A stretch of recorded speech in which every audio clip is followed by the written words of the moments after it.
This is like the olden days when I had to read the clipboard. Madam Clerk, forgive me. I think I had my back to it.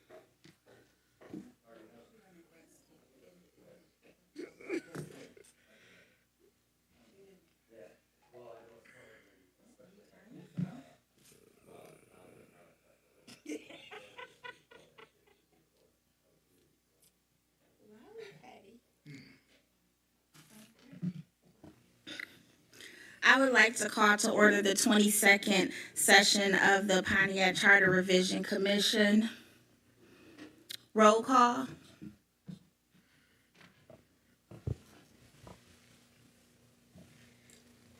Commissioner Burrows, Present. Garrett, Killian, Payne, Present. Ramsey, Present. Stewart, Turpin, Present. Williams, Present. Ibarra. Madam Chair, you have a quorum. Can I get a motion to excuse? Yes, I make a motion to excuse Commissioner Garrett, Commissioner Stewart, Commissioner Killian, Commissioner Ybarra. Is there a second? Second. It's been moved by Williams and second by Payne to excuse the above commissioners. Roll call. Payne, Yes. Ramsey, Yes. Turpin, Yes. Williams, Yes. Burrows. Yes. 5 yeas, no nays. Thank you. Any amendments to the current agenda?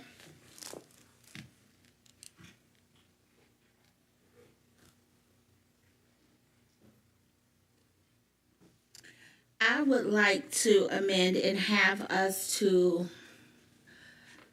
I don't know if I should, to discuss items that we tabled, 4.307, 4.308, 4.504, 5.201, and 5.205. Are we ready to talk about those? I think because we have a special guest here, I think maybe that will help with at least the assessor's office. Okay, So I make that motion. thank you. Second. I have a motion and a second to add the tabled items to the agenda. You want me to read those items again, Madam Deputy Clerk? After 4.504, 4.5, 5.201, and 5.205. okay.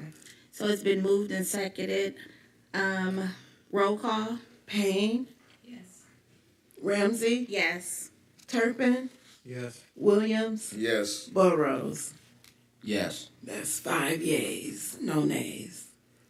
Thank you. And can I get a motion to approve the agenda as amended? Moved.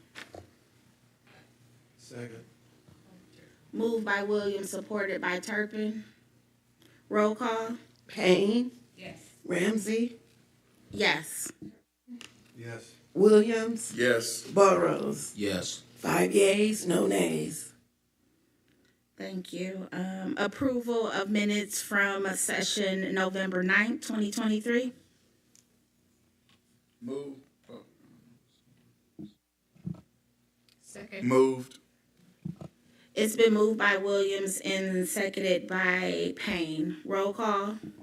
Ramsey, Yes. Williams, Yes.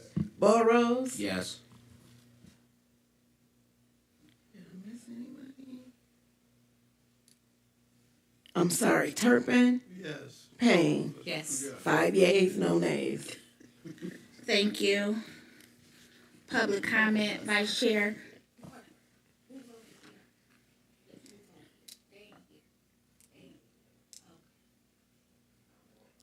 All right, which brings us to public comments. We have one public comment. We have the mayor of the city of Pontiac, Tim Grimal.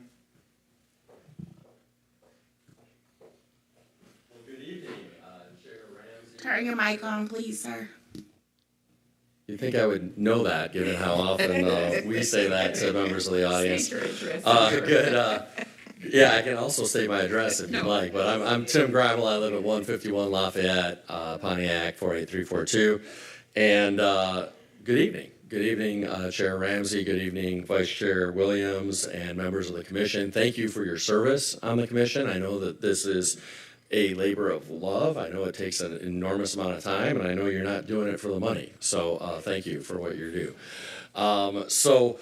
I don't know if you want me to, I've tried to review some of the recent meeting minutes and try to familiarize myself with some of the conversations you've been having and some of the things you're considering. So I don't know if you want me to jump into that, or if you want to ask me some questions, or how you'd like to structure the discussion. Jump right into your questions Well, or suggestions. yeah, some of it really actually is questions.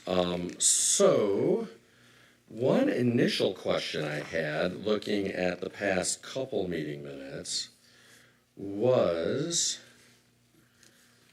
let's see here. There was,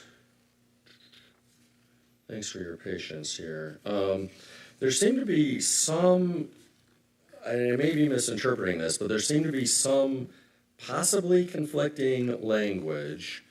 I saw on the October 26th approved minutes, there was a amendment to require the presenting of the proposed annual budget at least 4 months prior to the start of the new fiscal year. But then at the November 9th minutes, I thought that the amendment would read at least 90 days before the end of each fiscal year, which would be 3 months. The mayor shall prepare and submit to the council a proposed annual budget and proposed annual appropriation ordinance for the next fiscal year. So I might be missing something. What section are you on? What's the section number? Yeah, so for the October 26th minutes, it's section 23-89. And it says, that's the section of the minutes. It says, motion to amend Article 4, Executive Branch, Chapter 1, Section 4.102. 4.102, okay. And then for the November 9th minutes, it references Section 5.102. And so it looked like the Section 4.102, duties of the mayor, was being amended to require submission or proposing the annual budget 4 months before the start of the new fiscal year, whereas Section 5.102, which is under financial procedures, that it would require submission 90 days before the end of the fiscal year. So I can give you some clarification there. So 4.102, under the duties of the mayor, it had presented, B was presenting the proposed annual budget. So we are going off the 2013 proposed charter amendment, and they had struck out at least 4 months prior to the start of the new fiscal year. So we kept that as is and had it struck out. So it should read, presenting the proposed annual budget as provided by ordinance, this charter, and law. Because we knew that in what was the next one?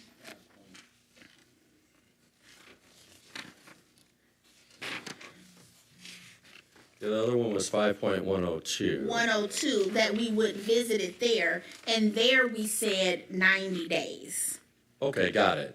So that makes sense. So where you landed is 90 days. Yes, Okay. and our thinking behind that was, so it says that at least 90 days, well, it was 60 days, what was proposed, but at least 90 days before the end of each fiscal year, that you should provide the prepared and submitted to council. We felt it would give the council more time, because we see that there are times where y'all are meeting weekly for hours at a time, so to give you some time. There was some questioning about when a new administration comes in, it doesn't really give them a lot of time to get prepared to start budgeting. Yeah. But we said they have to figure that out.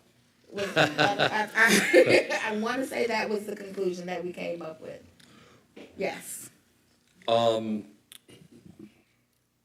Well, that issue is no longer my problem. I can say that it was challenging when we first took office. This past year, I don't think it would have been a problem.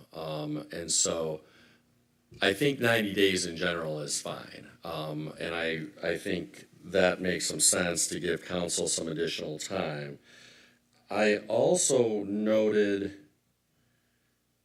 that I think, if I'm reading the minutes from November 9th correctly, that you're requiring the budget and appropriation ordinance to be adopted at least 30 days before the new fiscal year, which also would make sense then to increase the amount of time it has to be proposed by 30 days so that council has, because if they have to pass it 30 days earlier than they currently do, it makes sense to require the mayor to get it to them earlier as well. So that made sense to me as well. Okay. And I think that's probably a good practice rather than us passing it, a week before it goes into effect or whatever. So all of that made sense to me. The way the minutes are written though for October 26th, and I'll read it to you, and this is why maybe was confused. It says motion to amend blah, blah, blah, blah, blah, blah, by adding stricken language back in section B and E. And so then it has at least 4 months prior to the start of the new fiscal year in red in the minutes from October 26th. So my impression was that it had been stricken, but then there was a motion to add it back in.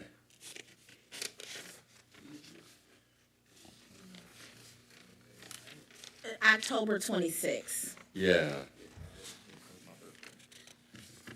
I think 90 days is very reasonable. I think 4 months, which would be 120 days, is pushing the envelope. So we don't need to get into the weeds about the minutes. But I guess my thought is 90 days makes sense. It's earlier than we do it now, and I think it's doable and workable. I think 120 days would be challenging under some circumstances, especially for a newly elected mayor. So that was my 2 cents. But And thank you for addressing the minutes. We can go back and make sure that that's corrected. yeah, I mean, again, I might be misreading it too. And then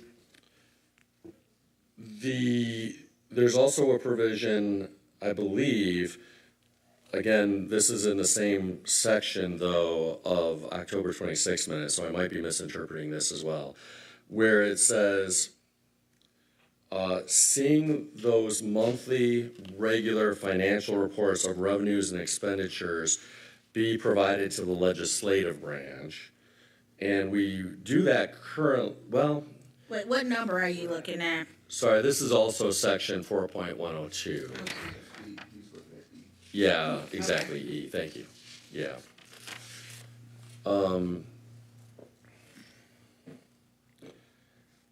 Seeing those monthly regular financial reports of revenues and expenditures be provided to the legislative branch. And I think that's fine. But then it says, and quarterly financial statements provided by independent auditors of the city to the legislative branch.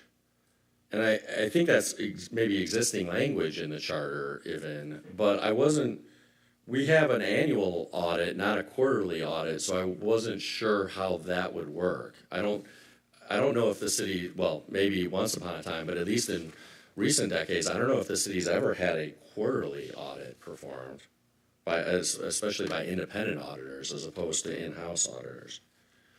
So that was just something to think about. I'm not sure that's even a change you made. I think it might be existing language, but it struck me as odd. It was existing language, but we can revisit that as well. Because I don't think we want to have like an outside auditor on permanent contract or year round auditing on a quarterly basis and providing that to council as opposed to current practice of an annual audit. Okay, thank you. Yeah. And then some other things, and welcome, Commissioner, how are you? I was under Chapter 6, Executive Branch, and it's specifically Section 4.601, Other Departments, Boards, and Commissions. It would delete boards and commissions, so the existing language sounds like it's other departments, boards, and commissions not created by the charter for performance of executive and administrative functions may be created in the executive branch by ordinance consistent with, et cetera. So my thought was, I didn't really know why there was a thought of limiting the ability of council through ordinance, because council would have to do it if it's through ordinance, to create new boards and commissions. So that's another question I had. Wait, can you say the section again, 4.601. Okay, so what we did was, we just talked about other departments. We removed boards and commissions because we're going to create a section specifically for boards and commissions. Got it. If you Okay. look at Got it. 4.701, specifically calls out the art commission, but no other commission is talked about. And so we wanted to talk about all of the commissions in detail. Got it. Okay, that's helpful. And I think there aren't any other boards and commissions I'm thinking about in particular, but I think it's helpful to at least maintain the flexibility of future city councils through ordinance to create boards and commissions. So as long as the charter allows for that, I think that works great. Yeah, I think we were more looking at, one, why did the art commission stand out specifically?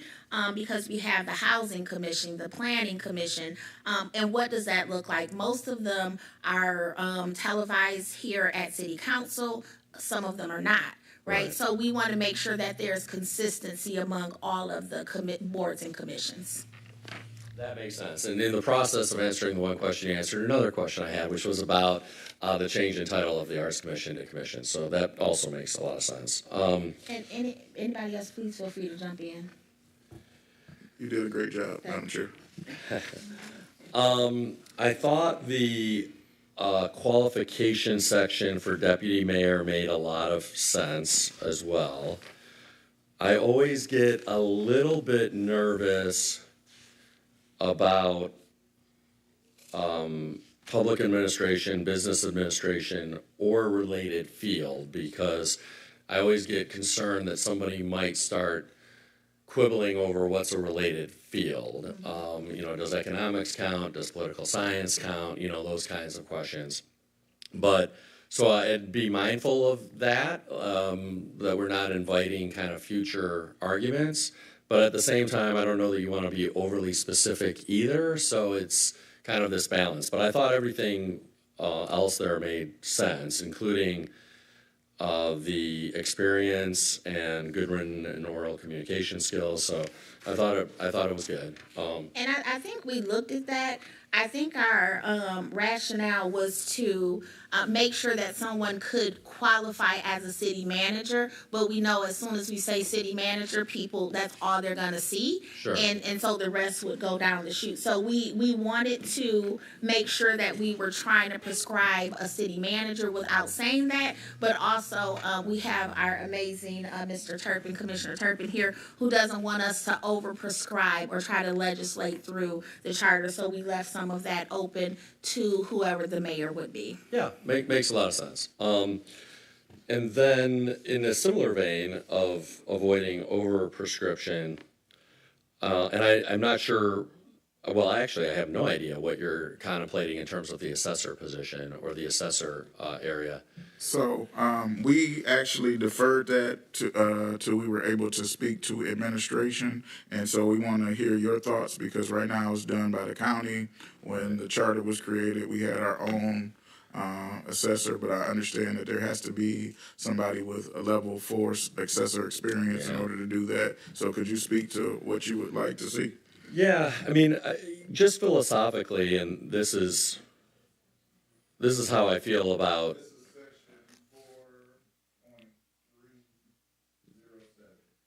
Yeah. And perhaps 4.308 as well, based on the minutes I'm looking at, yeah.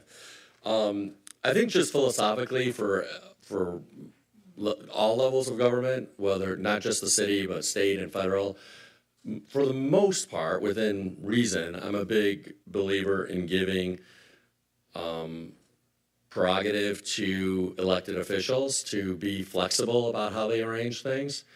So I think my inclination is to allow the city to make decisions in the future, obviously not the mayor unilaterally, but the mayor and council working together to determine whether they want an in-house assessor or to contract for an assessor.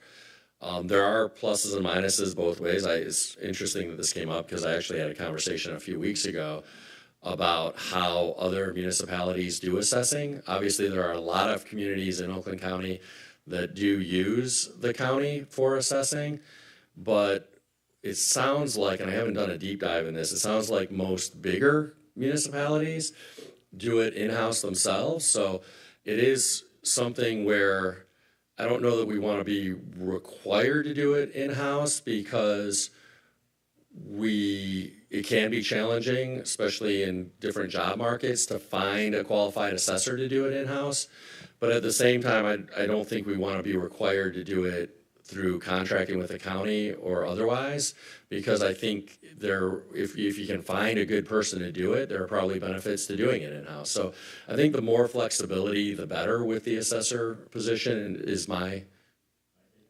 So would it be the city shall maintain a city assessor by employment or through contracted agent or through a contracted agency? I'll defer to Williams. Yeah, I would, Mayor Grimal, I think this language will work, because when we talked to when they created the 2013 charter, when it came to the police department, they put in parentheses police services, giving them the ability to contract also. Would that work with the assessor? So either assessment division or assessment services? I think so, yes. And I saw the proposed added language for law enforcement, which I also thought made sense, just to give flexibility. Yeah, so I think that's the best approach. In a similar vein, a couple other areas where I thought some additional flexibility probably made sense. And this, I didn't see anything in your minutes about this, but I did look at some of the 2013 Charter Commission proposals. And of course, there's a provision in the city charter that relates to the city attorney. And for many years now, the city has contracted out that service.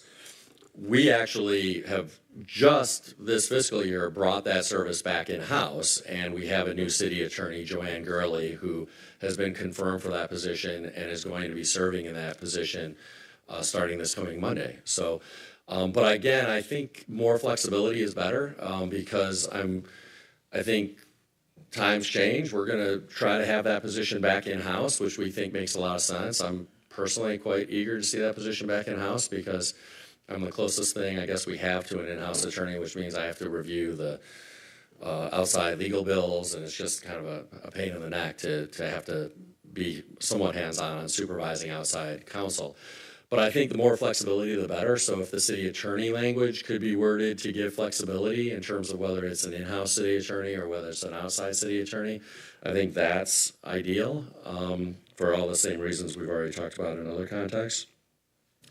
And then I similarly thought that with fire protection services, that it probably made sense to have similar flexibility, but also because we're serious about exploring the possibility of bringing the fire service back in-house. And I think we're likely to be better able to do that financially if we didn't have the minimum manning requirements that are in charter. So I thought that, again, with an eye towards flexibility, allowing for outside contracting of fire services, but also getting rid of minimum manning would make it more likely that we could realistically bring back in-house the fire department. So our question on that, Mayor Grimal, because we didn't touch that section, that's 4.504, which has minimum manning that the 2013 struck out. We didn't know how that would affect the current tax base because even though we have contracted fire service, we still have been paying that on our taxes as if minimum manning still existed. That's a really great question, and I don't know the answer. But it's a really great question. So let me dig into that a little bit. So we didn't want to make a change that would affect the budget that the city currently has by passing the new charter. So if you can really come good back with what that impact would be before we change the language one way or another, I think that would be helpful for us. I will do so. So absolutely, that's a really good This point. is 4.504. Powers of the fire chief is the heading. Right, we tabled it because of that question with the taxes with minimum manning. Because I mean, yes, it makes sense if they're going to bring the services back in, not to determine the number, but if people are paying for a number, then they should be getting a number. Right, that's a really, really good point. I know you're considering some changes to taxation and special assessments, but I don't know the details around that, so I don't really have anything to reflect on. Let's see. In terms of, and I'm reflecting now, I don't know exactly where your conversations stand in some of these regards, but I am reflecting on some of the thoughts reflected by the 2013 Charter Commission. In terms of beginning of the new term, this is tricky, I think, because if elected officials are acting in good faith, including the outgoing elected official, I think having some period for a transition makes a lot of sense because an outgoing elected official will probably not be trying to do a lot of things on their way out the door. And if they're working with the incoming person, it could be really beneficial to the incoming person to have some transition period. And I think that's ultimately would be my preference, but I also understand concerns about poor decision-making during a lame duck period. And so I wonder if there's a way to allow for the 2-month period before a newly elected person takes office while putting some restrictions on the activities of lame duck elected officials. That's sort of my gut, but exactly what that looks like, I don't know how to best do that. Commissioner Williams. Yeah, we went back and forth with that, but I think we came up with the language of, and I can't, what's the section number that you're looking at? Yeah, 3.103, I think. 103. But yeah, we came up with the language which was like 2 weeks after the certification. 2 weeks after the certification of the election, then everybody would take office, and we would ask that the clerk's office would be in part responsible for the transition. We know that starting in January would be good if everybody's working in good faith. But if we have a situation like you had before your administration started, then that could cause chaos for the city. And so having, that 2 weeks after could get up some paperwork, but not having those budget constraints. I mean, with having somebody passing laws afterwards, and then where does that transition happen? And then if somebody dies, you don't want the new mayor to be waiting 2 months to start if that happens. Yeah, first of all, I think having the clerk be involved in the transition and formalizing that is actually a great idea. So that I love, because I think the clerk is granted the clerk works for city council, of course, so it's not like he doesn't work for elected officials, but the clerk is the closest thing we have to a really nonpartisan, independent person at City Hall. And obviously our current clerk, I think, takes that role very, very seriously. So I love that idea. Again, it doesn't affect me, but I'd be a little concerned about not giving more time for a transition for somebody to, get their feet under them for future newly elected mayors, but I don't have strong feelings about it, but I think having a longer transition period before a new mayor takes office is probably important in most circumstances, is my gut on it.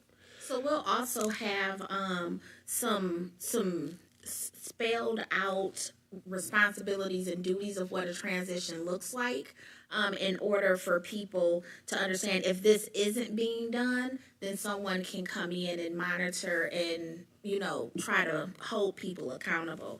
But our back and forth was, do we put a transition plan in place and make sure that it's being followed, or do we shorten the time that it happens between the election and the swearing in? Yep, I think that's the right trade-off to consider. I guess my view is it would be better to prescribe a meaningful transition and keep the 2-month time frame than to not prescribe what a meaningful transition looks like and shorten the time frame. I have questions about this. So let's just assume that your transition was actually a transition. What can happen in the month of December that can help you, that isn't holiday-based people being off and you not being able to talk to people anyway? I think that's a good point. Some of the things that did happen were my finalizing arrangements for a deputy mayor, for example. So obviously that's subject to city council ratification, but that was something that really wasn't finalized until the second half of December. Now, granted, in my particular situation, I had a whole nother challenge besides the outgoing administration, which was that I had shoulder surgery in early November, which also meant that I was down for some of November that I otherwise wouldn't have been. So I'm trying to look at this impartially in the absence of that kind of situation. But I think you're right that at least the second half of December probably doesn't have a whole lot of value to it because the holidays kind of eat up most of the productive time there.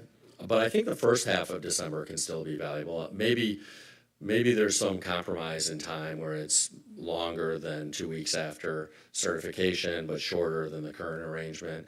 Again, I don't have super strong feelings about it, but I know that it can take a while to make plans for the new administration. And so maybe there's some happy middle ground there. No, I agree. That is very helpful. This is why it's very good that you're here. I appreciate it. There were some other thoughts. Well, one item is changing the frequency of meetings. I do think that's important.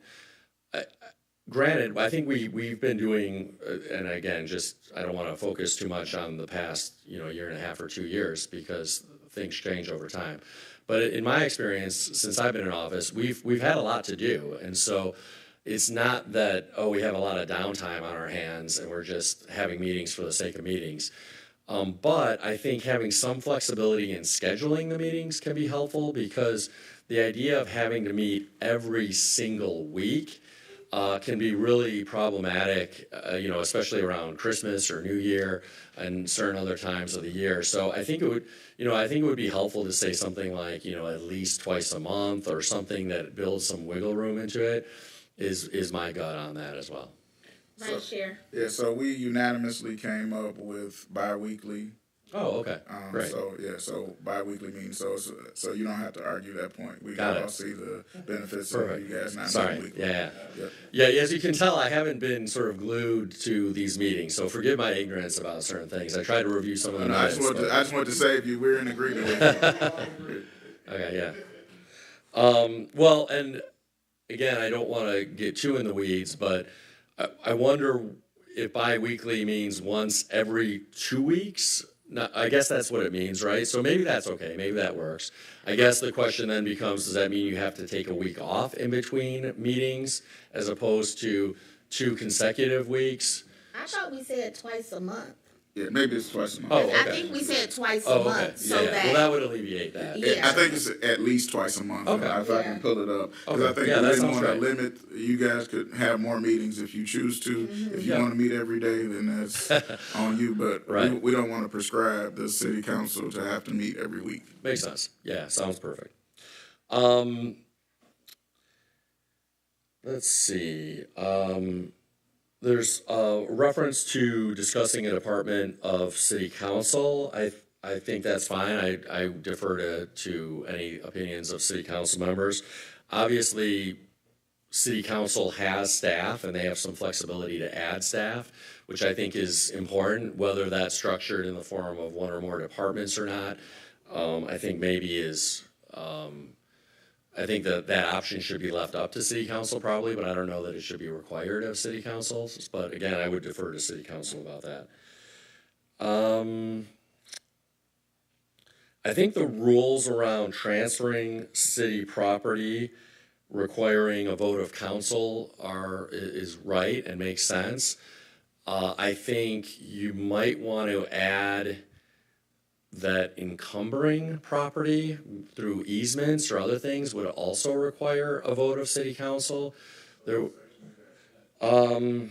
this is 3.113, I think. I bring that up because I'm not sure exactly what the current language is, but I know that the previous mayor executed easements in favor of the Water Resources Commission in Galloway Lake Park without city council approval. And there's probably, and I think the wording says sell or lease property. And, you know, you could argue, of course, that an easement is basically a lease, permanent lease. But it seems to me that there should be more restrictions on the mayor's ability to act unilaterally by saying that, hey, any encumbering or putting easements in place on city property really should require city council approval. Now, maybe if it's a very short-term easement, like a construction easement, because they need access and there's nothing permanent about it, and it's just like a 30-day access, maybe that's different, I don't know, but I think some more controls are probably needed. Can you send us that language that you would prefer so we can put it in Yes. there? Because the We reason probably that- don't have mayors advocate for more controls on mayors too often, but I think it's important for the document to be Yeah, but we balanced. want to make sure that it's, legally stands up, so I don't want to just make a motion to Yeah. add a word or two that creates a problem. Yeah, and I Let's can just look say- at the current language and draft some additional restraints there. Okay, so just for the record, we're waiting to receive language from the mayor for 3.113. Yes. Okay.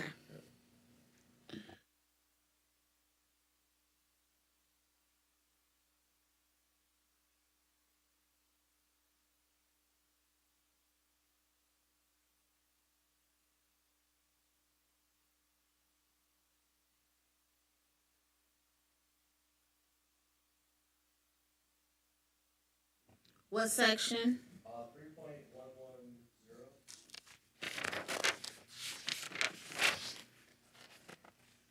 I bring that up to say that I think the local officers' compensation commission is probably a reasonable approach to this question if it's done properly. I do think it's important to take compensation out of the hands of us elected officials. And so, and I think if you prescribe the compensation in the charter, it can get a little tricky because, again, things change over time. So $1 today, it's not going to be worth what it is today, 20 years ago.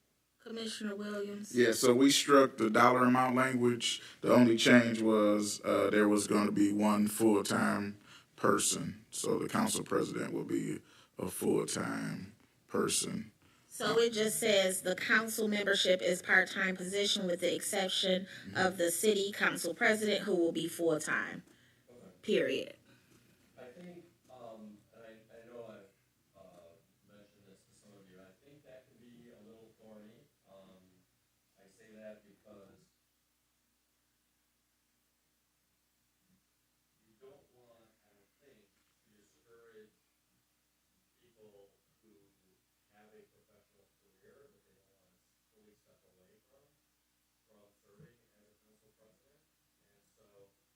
if you're requiring the council president to be full-time, does that mean that somebody who's active in their career is then, and they would be a great city council president, says, well, I can't do that because I don't want to step away from my career full-time. And I question whether it's the amount of work requires a full-time position as well. And do you think that the city council president should get additional compensation? Because I think the position does require a substantial additional amount of work probably from the other council members. So I wonder if there's some sort of balance between the two where it doesn't necessarily read full-time, but it requires some additional compensation so that the person has some flexibility financially in their life to spend more time if they want to on the position of president versus their other job. So I don't know what the right balance is there, but my thought is that yes, it's right to recognize that the council president has additional responsibilities and does need to spend some additional time without requiring them to be full-time. I think full-time implies at least 40 hours a week, and that could mean that they're not able to continue what has been their full-time job, even if they want to. So I guess that would be my concern about the term full-time as opposed to some additional compensation. I appreciate hearing that. And I would like to take out current people because I don't want this to seem like it is an attack on the current administration, because when we were talking about this, we had Commissioner Williams, who was on council prior to your administration for many years, be a part of this. And so we got a full-time mayor who needs to be checked and balanced. And so we need to have a full-time president. Other cities who have strong mayor forms of government have have at least a full-time council person. Most of the time it is a weak form of mayor that most of the time there's no full-time council people. So there have been times where as the council president, Commissioner Williams had to take off time, had to be here for court cases, had to be here and pretty much do a full-time job as a part-time employee. This person would also be able, because they would be at large, to be able to catch some of the other district issues that part-time city council could not. So I believe it was the thought of the commissioners to have a full-time person to be able to check the mayor, to be able to be here on a full-time basis, to know what's going on, and be able to attend to the city as a whole when other council people are working, because this job is part-time for them.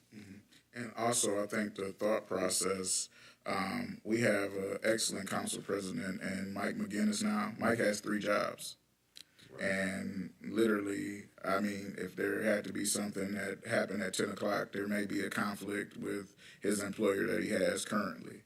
And so there needs to be somebody on city council that is responsible from 9 to 5 to answer the phone, turn the lights on, et cetera, regardless of the staffing or even the supervised staff. If there is an issue with the clerk's office through the charter, they would have to call somebody who may be able to take off work or may not be able to address that issue.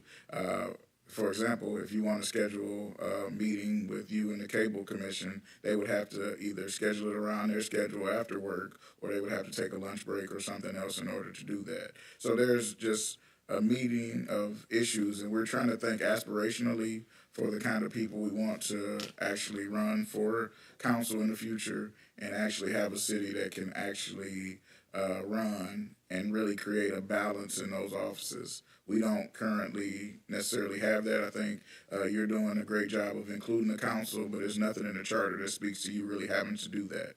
So this is just your own personality that you are doing. We're trying to, for lack of a better term, idiot-proof the charter. Yeah, I get it. Yeah. So I'm aware, obviously, that Detroit has, I think, a council where all the members are full-time. But do any of the other strong mayor cities in Michigan have any full-time council members? Because I didn't think they did. I did some research and thought I had found one. Let me double check. I'm looking.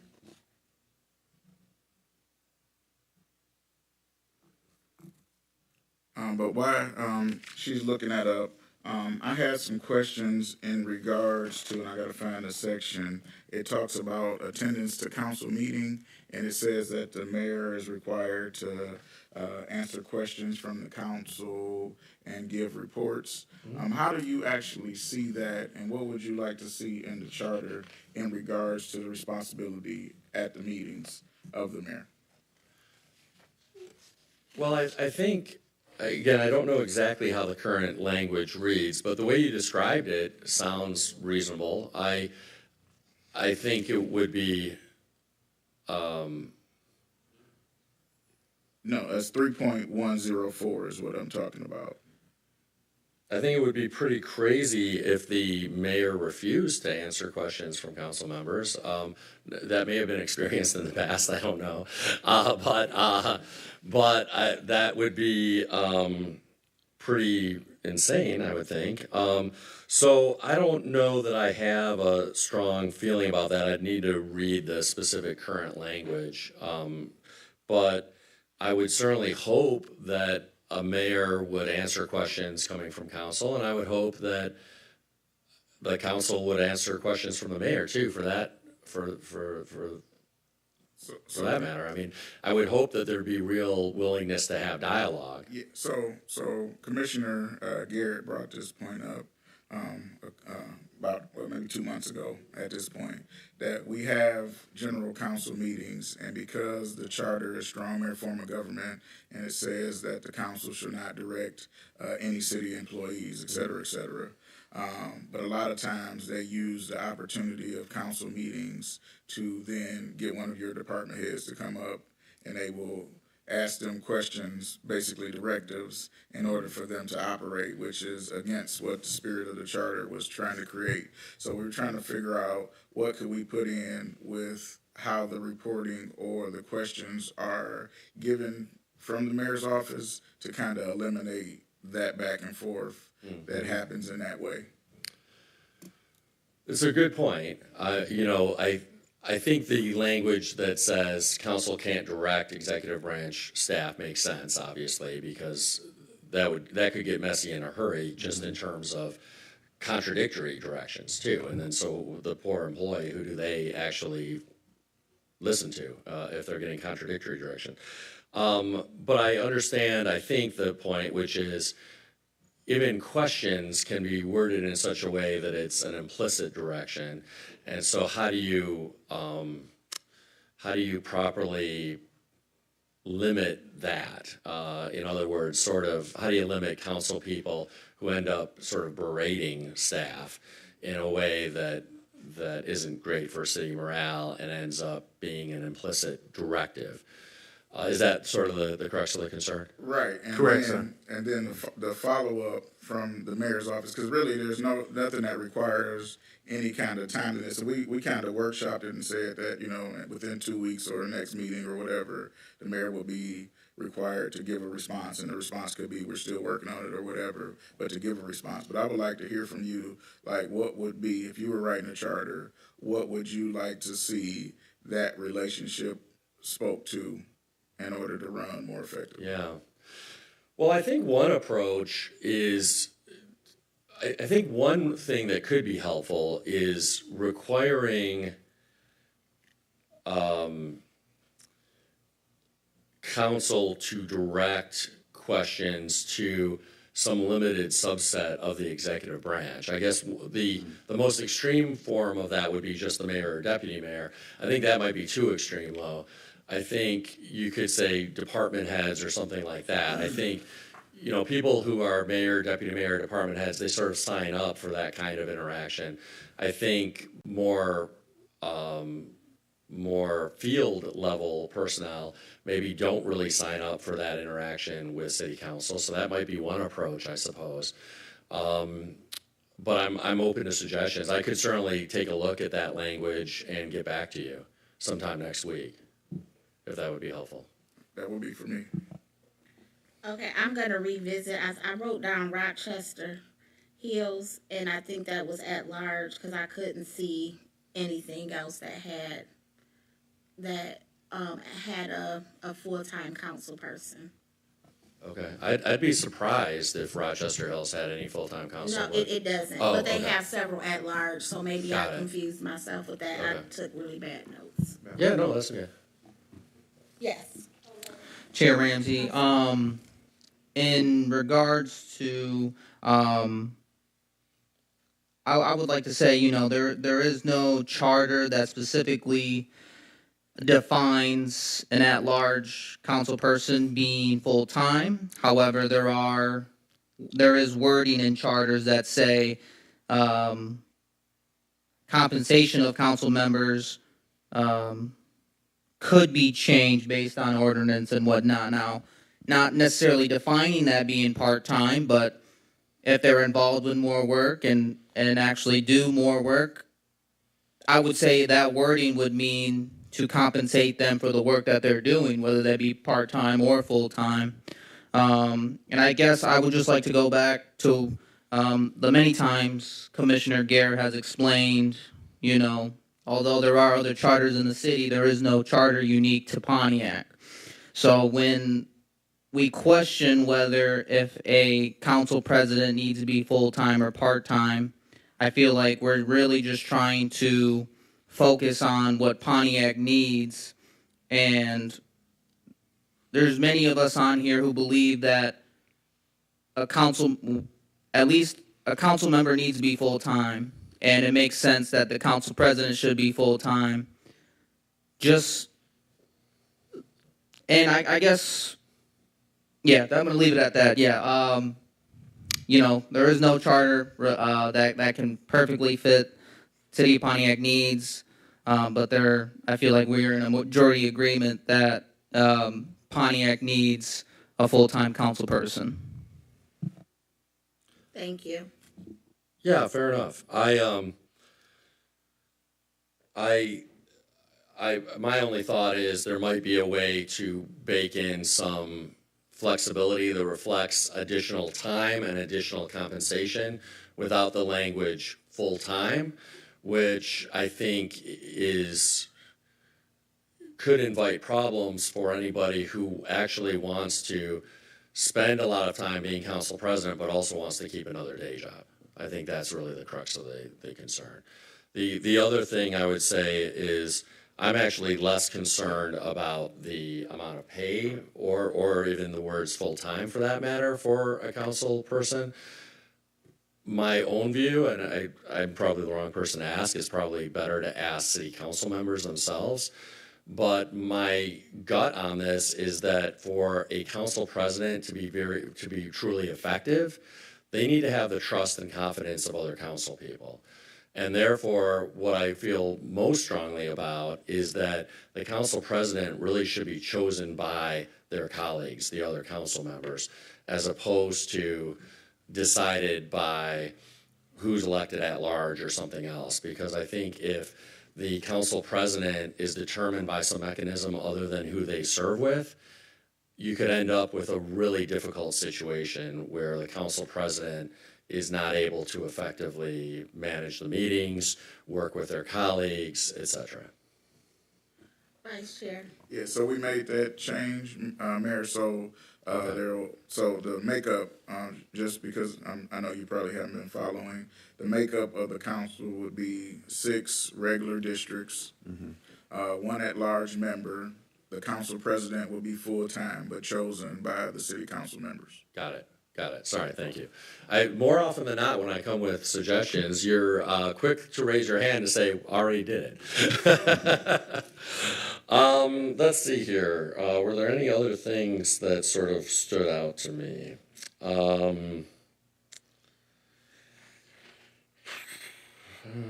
Let's see. There was a question about the functions and duties of the clerk, and I think it would be best to ask Clerk Doyle about that. My gut, as it is on other matters, is the more flexibility, the better, probably, for city council to assign to the clerk what they deem best.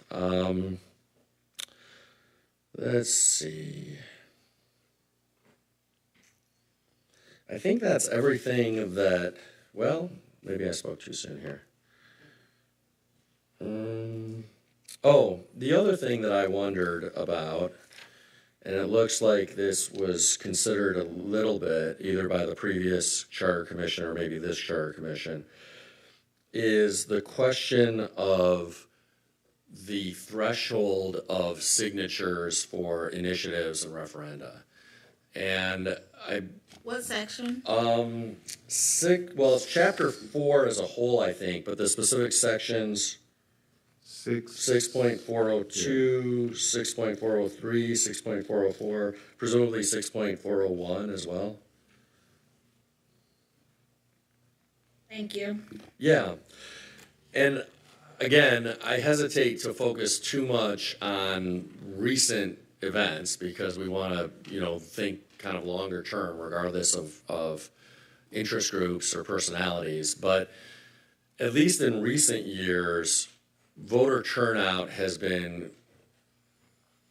sadly very, very low in the city of Pontiac. And so setting a threshold of petition signatures of 15% of electors, which I think is what it currently is, ends up meaning that a group with a lot of money can very easily get the requisite number of signatures, even if it's a very special interest issue.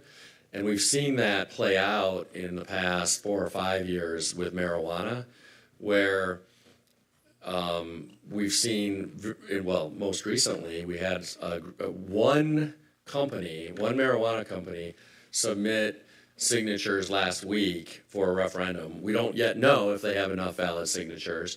The clerk's office is looking into that, but they very well could because our threshold is so low. And that's where, city council has voted on an ordinance. Most of the even marijuana operators are reasonably satisfied with that ordinance. But because it's so easy to get signatures, and because getting enough signatures for a referendum puts the entire ordinance on hold, or at least the entire group of amendments to the ordinance on hold, pending a vote on the referendum, it makes it very easy for a special interest group to kind of hold the city hostage by having a low amount of signatures required. Vice Chair. So what would be your recommendation for that section? Because Council President McGinnis brought up the same point. Oh, he did? Last week. So you guys are on the same page. I might have had a meeting. But we did not. No. So The Shade King. but what would be a good compromise if that 5 to 15% is not what we need? Well, the risk, I think, of having a higher threshold is if someday, I hope, we have higher voter turnout in the city, you don't want to make the requirement too high either. Mm-hmm. So I think one approach, and I would, I guess, need to think this through, one approach would be to have it be a percentage of the population, regardless of the percentage of voters, or a percentage of registered voters, so that it's not really dependent on voter turnout.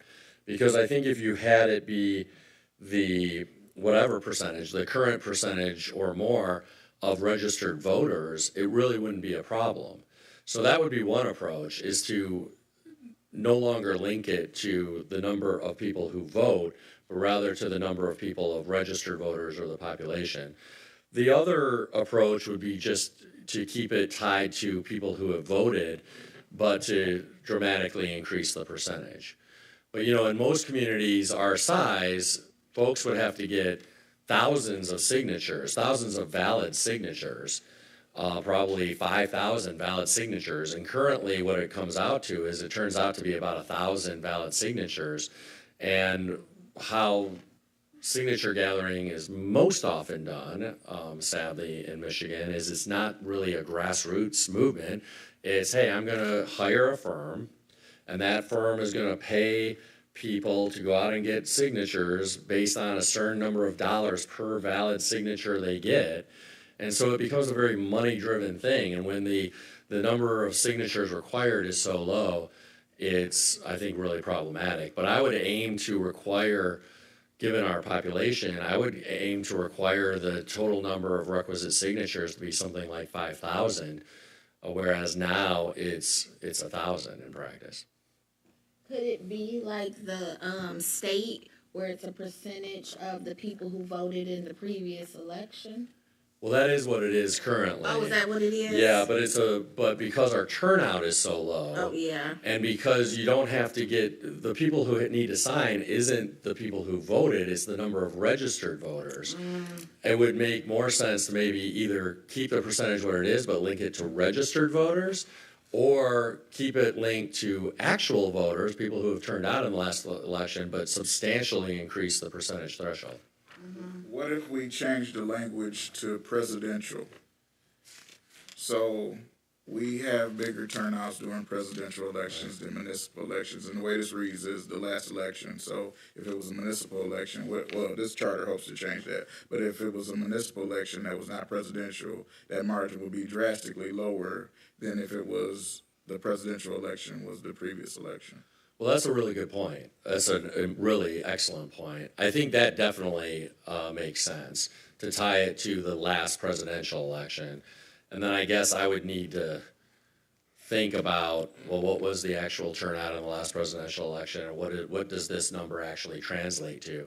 But at a minimum, I think that makes a lot of sense. And to your point, Madam Chair, I think under state law, it is tied to the last vote for Secretary of State or something under state law. And so that too is a way to try to tie it to something that's higher turnout. So you could say the number of people who voted for president in the last presidential election or something like that. Because obviously there's drop off as the ballot goes down. So more people, even on one election day. Or you could just say the number of people who turned out to vote in the last presidential election. But yeah, I mean, I'm open to different approaches, but I think as a practical matter, it's just too low right now, and it allows people to really hold the city hostage. And by people, I don't really mean people, I mean companies. Yeah. Commissioner Stewart? Yeah, I appreciate that. I think that's a good thing to do. I think either the presidential election or a lot of cities, I think, go off of like 1% of the registered electors. I think that's something I've seen quite often, which for us would be about 400, 500, right? So you could explore something in that realm. I have a different thought completely, so going off of that for a moment. The two kind of chapters or sections that I'm just maybe more challenged by, I think, in the charter, just because it requires some level of expertise that we may not have sitting up on this dais, is you talked a little bit about the budget procedures. I think we walked through those, and those are fine. But there's a lot of particular things around special assessments or things like that that may just be helpful to get some of your thoughts on within Article 5 around those financial procedures. Yeah. So I know you're doing some work for us over the next week. I'd love if you could put a little bit of time in just to explore maybe that section. And then I have another thought around. Can you be specific on which ones you're talking about? Yeah, I think like chapter 2 5.201 is taxation and special assessments. I think that chapter itself, just if there's particular things that, or, if there's anything that you're seeing, we obviously have some thoughts around accounting controls or how we kind of bring in the council on that side and other things like that. But if there's anything to think about being in that as the mayor, right? If there's things that in your mind, I think come through, assessment of taxes, I think is relatively straightforward. But I think if there's, again, I think just because this was 2013, there may be a million other things that have come up, right? I just want to make sure, since we just don't have the expertise on all of that, maybe, or bonds. Can I say specifically 5.201 and 5.205? Were the items that were tabled, I see that, yeah. the tax limits and then the property tax levy. So I will do a deeper dive into that. Okay. And, I'll also pick the brains of some other people here who have more expertise in this than I do. So let me do a deeper dive into that. That's great. Thank you. I just, again, whoever we can get some good feedback from, I think it's just helpful to ask. The other section that I have is Article 6, Chapter 5, which is all about franchises, licenses, permits, and municipal utilities, which it's just kind of a wonky section, I feel, because I'm not. Yeah. In my mind, I'm like, I don't know exactly what it's talking about in some of it. Can you and give me that's- that number again, please? Yep, that's Article 6, Chapter 5. And there is quite a bit in there, but, you know, it's 1 page or 2 pages. I did see something in here about Sure. that, so I will do a deeper dive into that too. Yeah, it I just, think- again, it could be a quick run through. It's like, hey, I don't see any concerns. It could be, hey, here's some language, but that would be just helpful, I think, because those are sections I think we, you know, could go by fast, but I don't want to miss something, you know. Okay, yeah, I'll check that out as well. Thank you. I think one thing that, and I haven't looked at this recently, but when I was in the legislature and maybe even when I was a county commissioner, I looked at that a little bit because of the abuses of emergency managers. Yes. And one of the things that stuck out to me was it doesn't clearly define what a public utility is. Is my recollection, at least. Like I said, it's been literally That's years right. since I've looked Yeah. at this, but at a minimum, it probably makes sense to better define what public utilities are, because I think what ended up happening is they referenced some other definitions under state law about what a public utility is. And I think it makes sense just to provide some additional clarity around public utilities. Like, hey, what are we really talking about here? Right, right. Yeah, that's super helpful and good context. Great, yeah, that'd be really helpful. All right, and Sorry to give you a bunch of work, I know. no, that's okay. Anything else, Commissioner? Those are the ones in my mind, so I think we're good. I'm good on my mind. There was one other, well, there was another question I had, which again, I don't have strong feelings about, but I was curious. Why have one at-large council person and not 2 at-large council people? I wanted 2 at large, but we came to a general consensus as the board that we didn't want to create a charter that had extra financial impacts on it. And so we said that we couldn't basically have 1 full-time person and then 2, well, the original thought was that 2 at large would be the council president and the pro tem. That was the original thesis, but then everybody said that the council president needed to be chosen by the peers, and so by deferring that to 1 person that would be full-time, it made sense to keep the rest as, 1 at-large person that could cover all of the districts, and then having other people, because people in Pontiac like districts. And so we don't want to get so much change that we end up having a charter that can't pass. Well, that's fair, yeah. I was gonna say, now that you've decoupled the at-large automatically being the council president, there's not really that financial ramification anymore, but I understand what you're saying, which is, will voters not like only 5 districts versus 6, and that's a valid consideration. I mean, my concern is, and again, it's less of a concern to me, but if I were a council person, I would be concerned that having only 1 at-large would allow that person to say, well, the rest of you on council don't know what you're talking about because I have the moral high ground because I'm the only person here who's been elected by everyone in the city. And so I would be a little concerned about that dynamic potentially as a council person if I were representing a district, but. Yeah, I agree with that, but, Chair. No, go ahead. I continue. I just wanted to bring up the point that President McGinnis brought up last week, his thought, because he was on the 2013 charter with Dr. Turpin, and he brought up the fact that right now the citizens only have recourse for your office. So even though everybody is elected by district, and we just saw the issue that's happening with some property in one of the districts where the council person voted one way and other people voted a different way, and it carried the majority. But the people don't have any redress against those other council people other than to go into their district and try to advocate. They don't have a vote on that. So by having an at-large person, at least one of them, they would be able to not only, if they wanted to, because now people just recall the mayor, but they don't recall council people because they can't get a citywide effort. So if it was one at-large person, then at least the citizens would find some accountability to be able to vote for 2 people that could represent them and have some pushback. I think an at-large position makes sense. I just think 2 at-large positions makes more sense than 1 at-large position. That's my own personal view, but. Garrett. He is like the Shade King, I tell you. So, okay, Mr. Mayor. So when you say 2 at-large members, let's play devil's advocate for a second.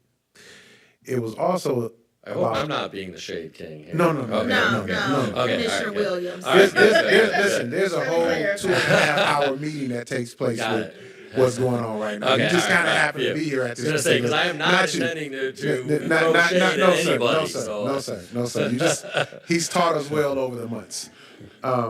So it was also about which councils would not what councils, but which districts would be combined as well. Oh, So if right. you go to 2, like how does that work? And I know that would come through the clerk's office to figure out which districts would be Fair combined, but point. Yeah. That can get tricky with yeah. the more consolidation you have, the trickier it is politically for sure. I mean, the good news is, I guess it's good news. I don't know that it's good news, but because I think we've got a great council. But I think there might be 1 or 2 council members anyway who are looking either to run for some other office or they're just not interested in continuing on. And so that's really not good news because I think we've got 7 great council people. I meant good news in the sense that it might make that question less contested if there are 2 or more council people who are not planning to run for re-election to council anyway. But there are other ways in which it could become controversial anyway, so besides the current council people. But that's a good point, to make a long story short. The only other thing I wondered about is the role of a public integrity officer. I think having some clear ethics standards actually is important. I think the question becomes, how do you ensure that a public integrity officer is not weaponized, I guess, for lack of a better term? Who selects the public integrity officer, and how do you ensure that he doesn't become like, for my generation, I go back to Ken Starr, who was leading the Clinton investigation, but I'm older than some of you up there, so. More recently, there have been other independent investigations, of course, at the federal level, because when you have a special counsel, they can just become, hey, I don't like this person, or I don't like their agenda, and then I'm going to try to make life miserable for them, even if there's no real substance there. So that, I think, is just one cautionary question. I'm not saying there's no way to do it and have safeguards, but I think you want to think through what are the safeguards if you're going to go in that direction. One of the things that were talked about this is, and we attempted to do it, is that the person have an oath of office. Like even if you were to take a deputy and they have or a detective, if you will, who has these kind of capabilities to investigate. They will answer to the executive office and to council, but if it's found that they have jeopardized their oath of office, like they can be legally found to be falsifying documents, things of that nature. Like there's an easy checks and balance with that person's supervisor, or even with the Oakland County prosecutor once the warrants or something gets presented. So it's that person is not necessarily held under the authority of anyone per se, but can be accountable to anything if something was to come up. Like they not just round, like you said, they can't be weaponized. And it helps, I think it helps, even in my previous history of just having these type of investigations that you can go in, have the investigation, but there's always somebody over there to look at it if it's from that kind of standpoint. Yeah, I'm a little less concerned in the context of, well, I guess depending on how much authority this person's given, maybe it is a valid concern. But I'm less concerned about it if we're talking about actual criminal charges, because that presumably would ultimately go through the sheriff's office or some other law enforcement agency or the prosecutor's office. So I'm less concerned about that. I'm more thinking just in terms of, depending on how this person is empowered, just asking questions, asking for documents to be produced, could itself be weaponized if taken to an extreme of, well, I need to see, this 10,000 pages or whatever, or this, and if it's just a constant barrage, that's sort of a wild goose chase. Oh, I see. Okay. So that would be my concern, is more use this harassment than actually anything else. And then, and the flip side too is, it's tough because if they can be reprimanded or reined in by the mayor or council, then that can actually undermine their ability to do what they need to do when it's really justified. Because you don't want to, it would be easy for a council person to say to their colleagues, hey, this is ridiculous, or for the mayor to say, oh, this is ridiculous, even when it's not ridiculous. Right. So it's a really tricky thing, because in an ideal world, you want to empower somebody to have enough authority to really go after people who really are problematic or doing problematic things, is a better way to put it. But on the other hand, you don't want to empower them to harass people when there's nothing there. So I don't know what the answer is, to be honest. I think it's really just tricky, is really all I'm saying, yeah. So would it be something to be considered if the mayor and the council president have to authorize an investigation, or had to be presented with something, or just cause reason for something to be done, like you would go to a detective will go to their boss, you just can't randomly just start an investigation. You have to go and present something to either the council executive, to the council. If it's a complaint from council, let's just say, i.e., council has a complaint, and they say, I think this is being done wrong with the executive office, and you're like, okay, would you think it'd be something that the mayor and the council president then come with that person and say, okay, this is what the complaint is, this is what I may need to kind of conclude this, or find it, or even check into it? Because it's not, I don't think power, I agree, I don't think power should just be given to someone just to be able to do something, because you're correct, you can just go in and just kind of mess up somebody's day all day long. I think it's something that has to be explained, that if this person, if something is could be reasonably, I've been in interviews all day.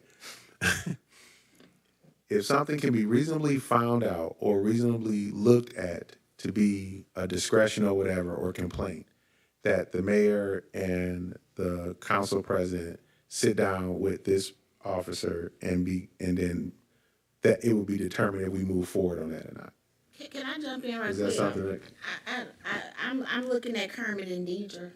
Like, when that's gonna happen? Where in what world would that have happened? No, but what I'm saying You is, just said the mayor and the president. right, but what I'm saying is, though, is that you would, in that case, if all three sat down, and this is what has been brought to my desk, and if it gets to a point where if it's like a back and forth, like the integrity officer, you will want somebody who has the experience of investigating. You will want somebody who has the experience of interviewing and those things, and being able to make a decision that if somebody doesn't want something and somebody else does, and I would just use that as a reference, since we hear previous Mayor Deidre and Kermit, then the integrity officers have the ability to say, okay, there's something here. That would tell me that there's something here. Now, what that something is, then depending on what the complaint is what I can ask for. Like, okay, we'll take it this far, or we agree to go to this. You don't just set it aside. I'm just saying both parties know exactly what's going on, and that this person, that the integrity officer is just not running wild. I mean, and that's what's happened. That's what happens with other cities. I mean, that I've seen as far as this person's job is. Yeah, and I don't know what other cities do, so I'm shooting a little bit in the dark here. And I don't know that I have the answer, to be honest. Like I said, I think if you're going to go down this road, it's just important to think about some guardrails, whatever that is. I would say that Wayne County has one. That's Okay. where I got it from. Got he it. has one. So he was concluded. Yeah. So I was I think there are some limits to how much you can idiot-proof things, because at the end of the day, if the wrong people are elected to office, they're going to do damage. Yes. And there's only so much you can do in a city charter to prevent that from happening. I mean, we have a lot of controls in the U.S. Constitution. But, you know, if you have the wrong president, I'm not going to name names or get partisan up here, but if you have a person as president who is deeply, deeply flawed, there are going to be problems. And so, you know, I think there are limits to just how much we can idiot proof, to use the vice chairperson's word. Anything, but you also want, you know, some safeguards and some guardrails. I would also caution against fighting the last fight too much here too, because I don't think we should make this about any one experience, any one persona from the past. But I don't know what the answer is. I mean, one answer is, depending on what we're concerned about when it comes to public integrity, one answer that I think is pretty persuasive generally, and I advocated for this when I was in the state legislature, because the state of Michigan has very few rules about integrity, ethics, things like that, is mandatory disclosures. You've got to disclose financial interests in things. You've got to disclose ownership in businesses. You've got to disclose conflicts of interest.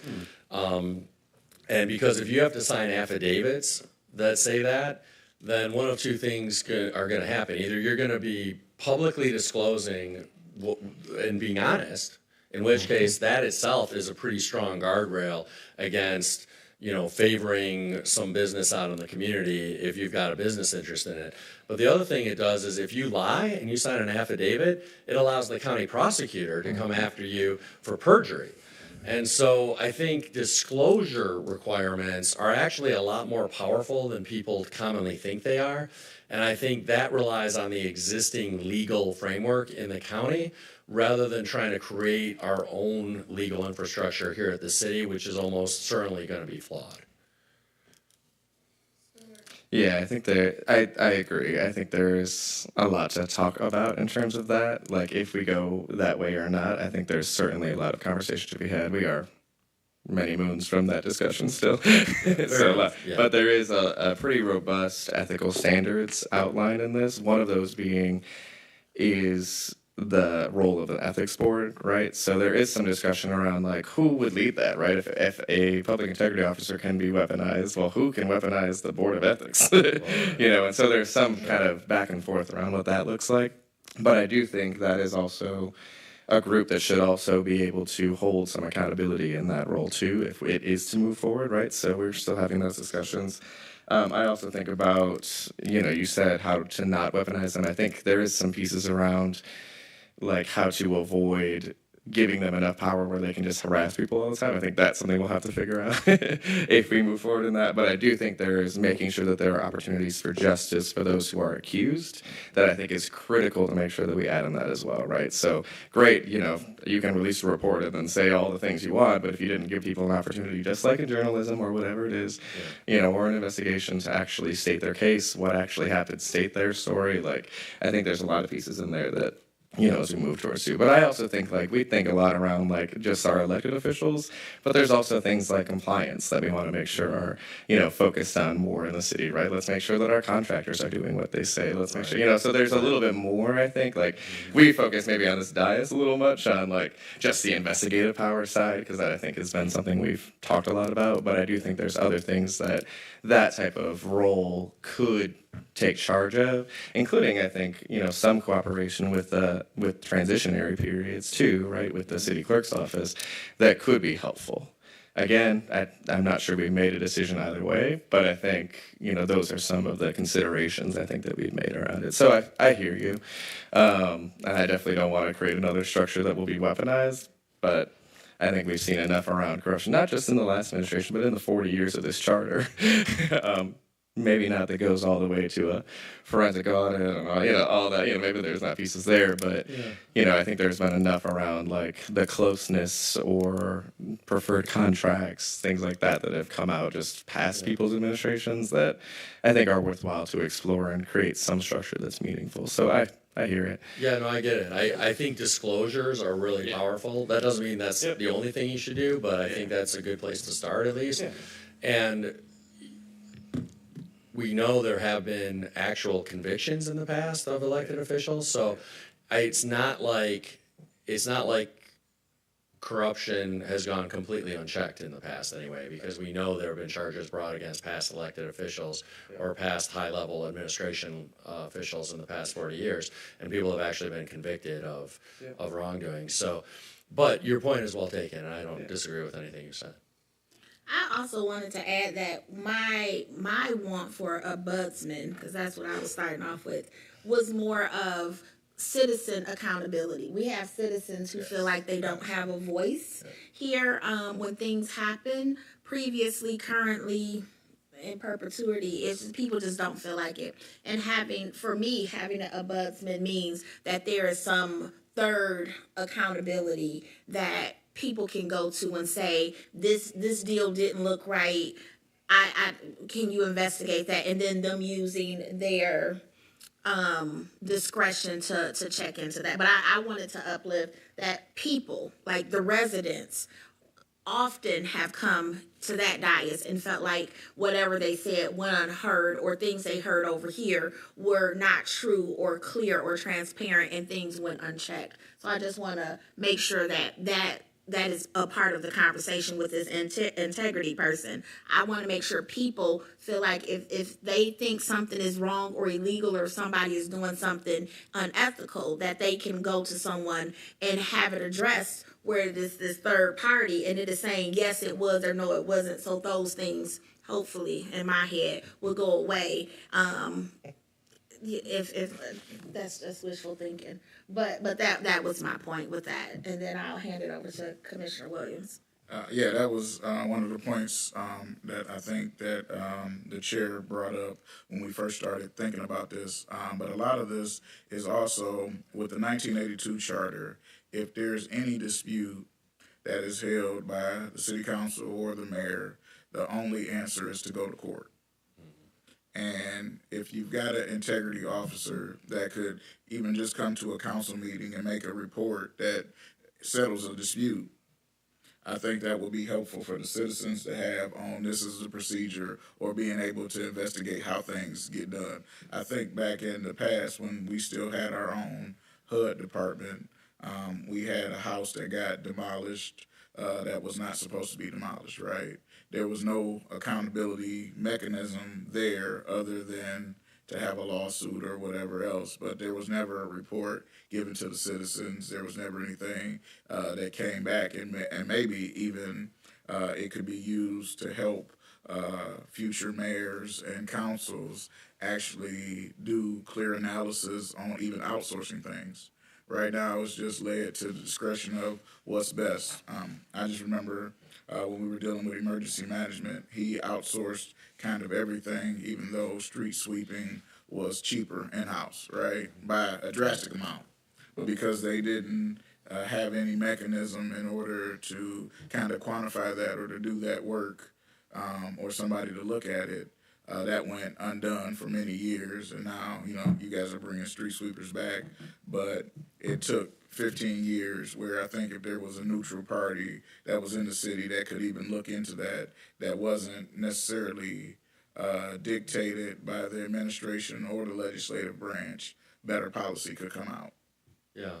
That's a good point. Obviously emergency management is its own thing because it basically overrides the city charter anyway. So that's its own problem that I know you, Councilman / Vice Chairperson, and I have been in the trenches fighting for many years now together. But it is a huge problem because it doesn't, in that context at least, it doesn't really matter what you put in the city charter.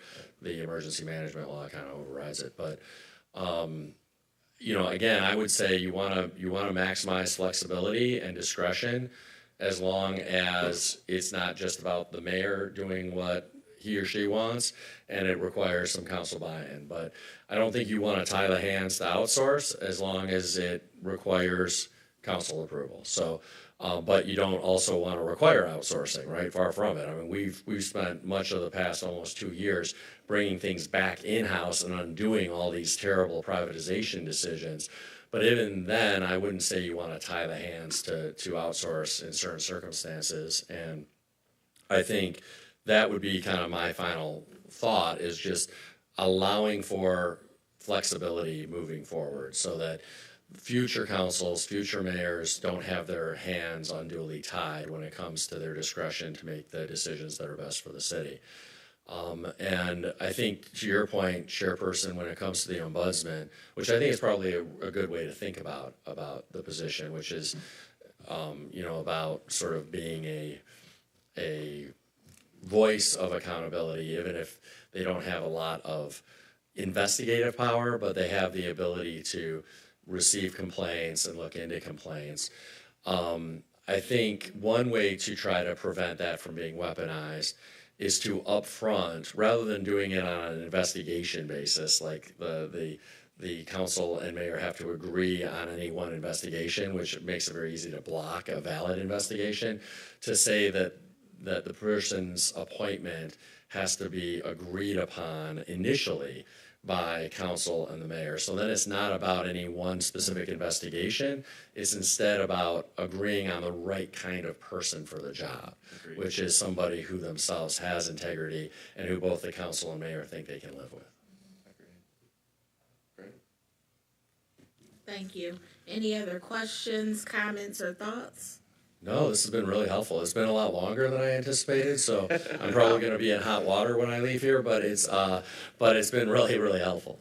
Commissioner Williams. I do have You one. long-winded tonight. Don't be complaining if we hear past 8:30. Okay. So my last question is there anything that is not in any of the charters that you think, in your opinion, should be in the charter that we should be focused on and working on? It's a great question.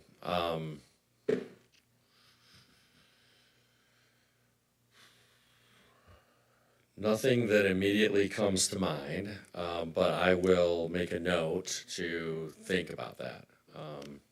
So running out of places to make notes here. I'm getting a lot of assignments, but let me make a note about that. Anything that's not in charter that should be. So I will give that some thought. But at first blush, my thought is nothing that I can think of. Again, part of that might be because my general philosophical worldview is the more flexibility for elected officials, the better, as long as there are guardrails on not allowing any one person to run amok. Thank you.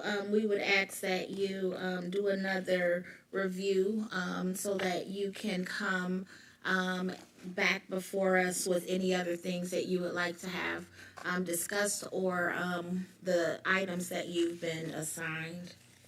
That sounds great, and I welcome that invitation, so thank you, Chairwoman. Thank you very much. I know you have a meeting this Saturday, I believe, which I'm not going to be able, unfortunately, to be at or to do my homework assignments by then. But when is your next meeting after that?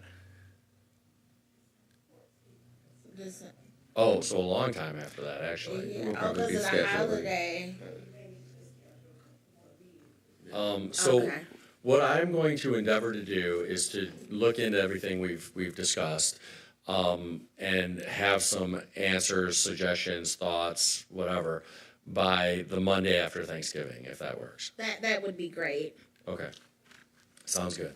Thank you for the opportunity. I really appreciate it. Thank you very much. Yeah, thanks. Thanks for.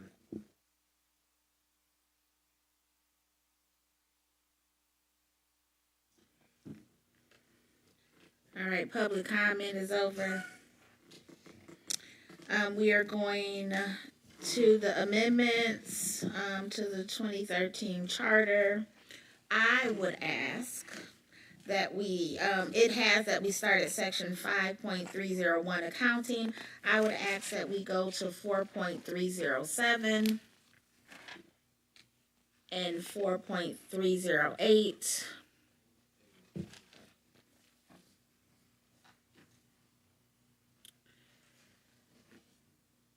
Assessment division would go to assessment division parentheses city assessor services. Assessment service. Assessment services. I make a motion. .307. Oh, hold on. So, Oh, it's been, for the title, I'm gonna read it again. Assessment Division, City Assessor, or Assessment Services. For the title change. And then, where they have changed the language to may be created, we would take all of those mays instead of shall. You want me to read it, Ms. Green? Yeah, I wanted to stay as it is, and they're charged just changing the title. okay, wait, can we also say the city shall maintain a city assessor by employment or contracted services?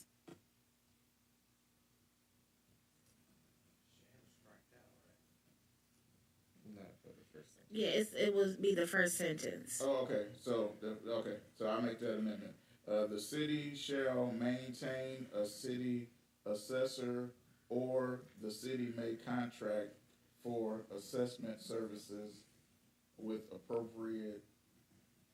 Just keep it like that. Okay. Assessment or contracted services. Okay, you got that, Ms. Green?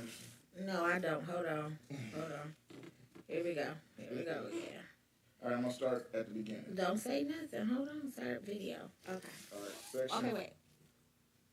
All right, go. Section 4.307, Assessment Division, City Assessor, or Assessment Services. The city shall maintain a city assessor, or the city may contract for assessment services. The division of the assessment may be created in the finance department. The mayor, with the approval of the council, may appoint a city assessor for a term of 6 years.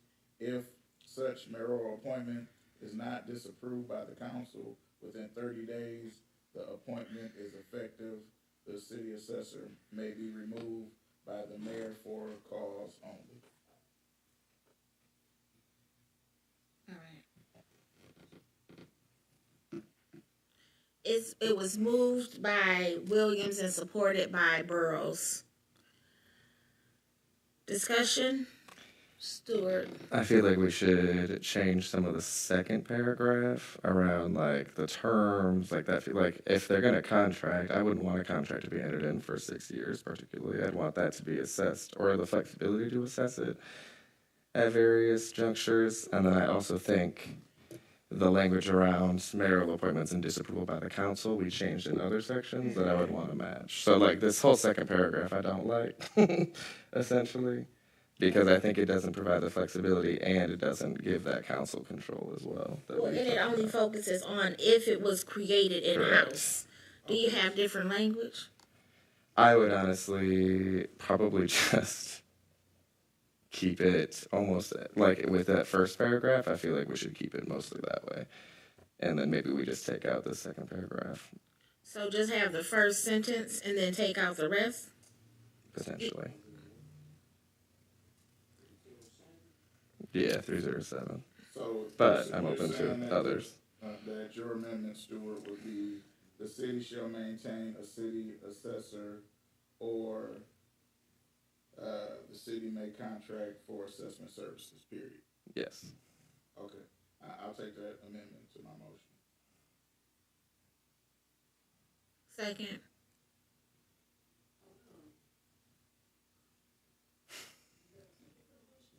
Oh, we do. Yes, we do. We do. Okay, yeah. Okay, so did you want to? I removed my original motion. Rescind. So it's been rescinded by Williams and Burrows.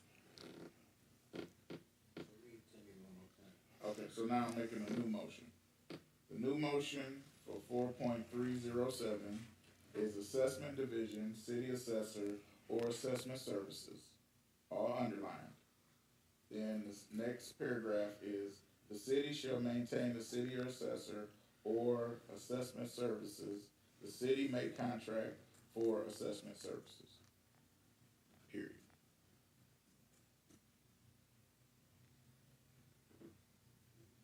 Is there Is it? I don't Support. know. Okay. It's been moved by Williams and supported by Stewart.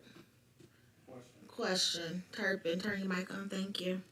The language in this it includes if such mayoral appointment is not disapproved by the council within 30 days. Now, you're suggesting that we don't need to have that? We That are council suggesting acceptance? that there we have language about if mayoral appointments are not approved. So we have language that conflicts with this language. So we want to take that out and just use the language that we already have. Oh, you already have that language.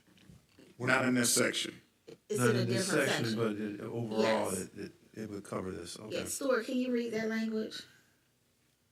Let me find it. Okay. I was like, it's somewhere, but my notes aren't always for this. So. Okay, well, if it's covered, it's got an umbrella somewhere, then it's not necessary to repeat it.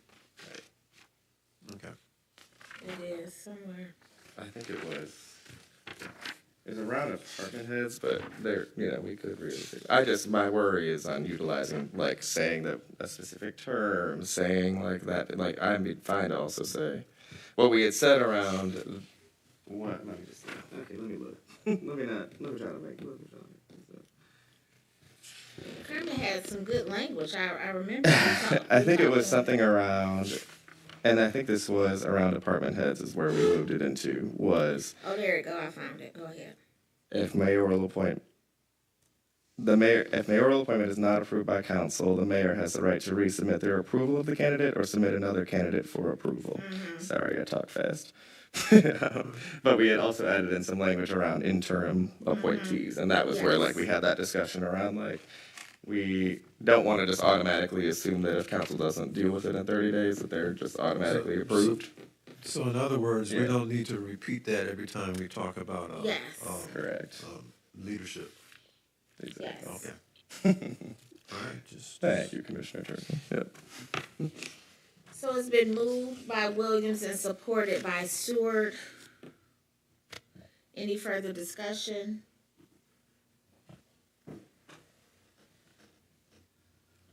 Roll call. Turpin. Yes. Williams. Yes. Ibarra. Yes. Burrows. Yes. Garrett. Yes. Payne. Yes. Ramsey. No. Stewart. Yes. 6 yeas, 1 nay. All right. I'm sorry. 7 yeas, 1 nay. Thank you. And then 4.308, since we already have that, can we just accept this as is? Would that be correct? I make a motion that we accept 4.308 assessor's duties as is. So moved. Or supported, sorry. It's been moved by Williams and supported by Stewart to accept 4.308 assessor's duties as is. Discussion?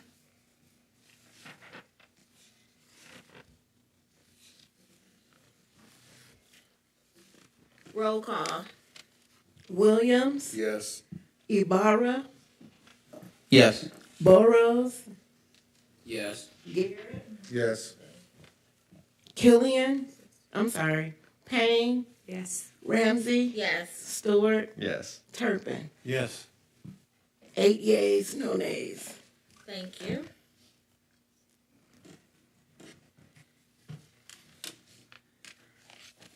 Okay, and now we are at 5.301.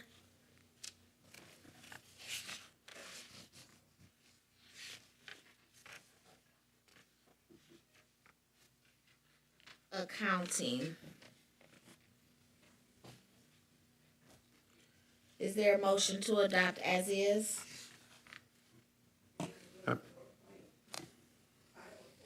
4.504, 5.201, 5.205 have all will stay tabled because these are the things that we have assigned to the mayor to research for us. I'm gonna start writing so I can read it.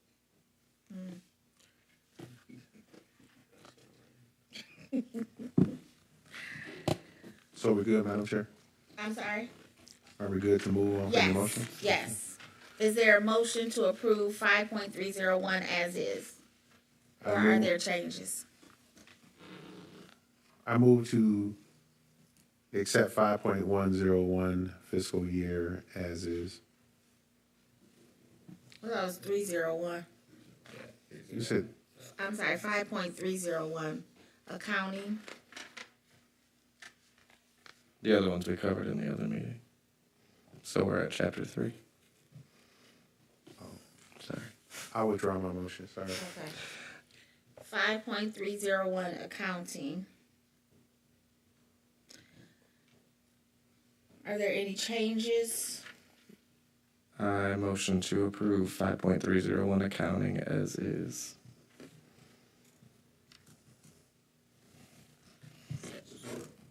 It's been moved by Stewart and supported by Williams. Any discussion?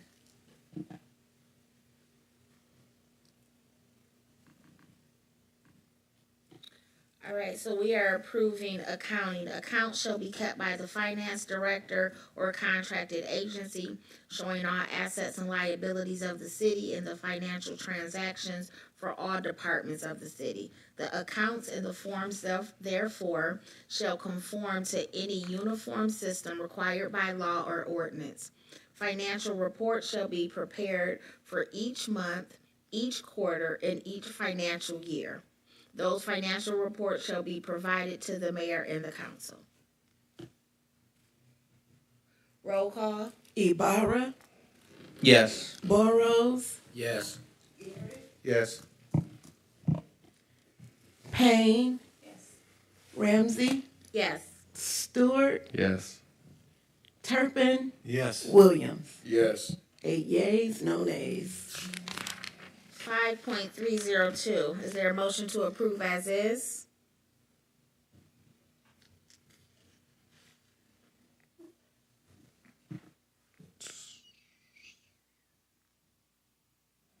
So moved. Support. Thank you. It's been moved by Stewart and supported by Ibarra. Payments. Payments by the city shall be made only in accordance with procedures prescribed by ordinance. Each draft, check, order, or warrant shall specify? Okay. The fund from which it is payable. The finance director or contracted agency head shall examine all payrolls, bills, and other claims and demands against the city, except claims for unliquidated damages, and shall make no payment unless the finance director find that A, the claim is in proper form, correctly computed, and duly certified, and justly and legally due and payable. B, an appropriation has been made therefore which has not been exhausted, or that the payment has been otherwise legally authorized. And C, there is money in the city treasury to make the payment. The finance director may investigate any claim for such purposes, may examine witnesses under oath. If the finance director finds such bill, claim, or demand is fraudulent, erroneous, or otherwise invalid, the finance director shall not pay without authorization by resolution of the council. All payments shall have 2 authorized signatures to be valid. My only question would be, we have the finance director or contract agency head. So the last finance director, it does not have or contract the agency head. Should we have it there for consistency, or since we've already mentioned it, will that be okay? I think you can. I think that you have to have a finance agent to do some of those things, and I don't know if you can clarify those powers to accounting firm that's mentioned in the last things, as far as calling witnesses, investigating people under oath or other things if they're not a city employee. So, Thank you. Do we want to approve this as is, or is there change? Stewart? The other thing I was thinking about was, Kermit, some of the conversation we've had around payments that weren't made. And so is there any language or guardrails we need to avoid a situation like that, particularly because this is about payments? So, Yeah, I agree. I think but I think that might be a second section. Cool. Because this is saying that everything should be paid unless they find one of these reasons by resolution. The only way that you can pay people if it's fraudulent is if the council makes a resolution. Right. But I think we should probably approve this section and then probably add languages to speak to the city must pay all debts. Okay. Within whatever time period and a later date. So it doesn't take away from what the finance director, because you don't want, so even though in our situation there was money in the budget to pay for these things, you don't want a finance director to be paying for things that are not budgeted and put the city in a bad shape just because they're ordered to pay debts in that section. Right. Okay. Cool. All right. Any further discussion? And is there a motion? Were we already in mid-motion? Did we already make a Yeah, motion? Okay. for as is. Okay, who made the motion? I don't forget. Stewart. Oh, and Jose, okay. Well, I think it's time for me to go home. Roll call. All right, roll call. Oops, sorry. You had a question? Oh, go ahead. Is there a reason that we took out? Your mic. It must keep going off. All payments shall have 2 authorized signatures to be validated. Oh. Is there a reason that was taken out? Because normally, That was not taken out. I added, I read that. oh, where was I? I must have went to sleep. No, it's like, it's time to go I did home. add 3 Kermit, instead of 2. Kermit kept us here too long. I did add 3 You wanna have 3? instead of 2. I think standard accounting protocol is 2. Okay, they're asking for your reasoning behind adding another one, Commissioner Payne. Well, just most boards that I've sat on have 3. And if you have anyone that, that want to kind of agree together, then that third person should say, this isn't right. Okay, there's a motion, so, and the motion is currently with 2. And so if it gets voted down, then we can revisit it. It's So okay thank with you for- 2. I just think that, that was my thought. Thank you. But I'm sorry.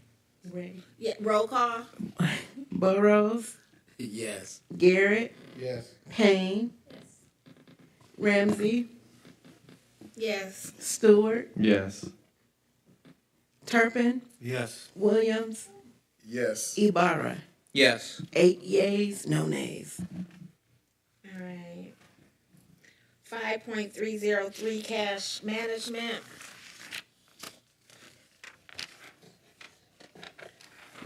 Is there a motion to accept as is? So moved. Support by Garrett. Moved by Stewart, supported by Garrett. Any discussion?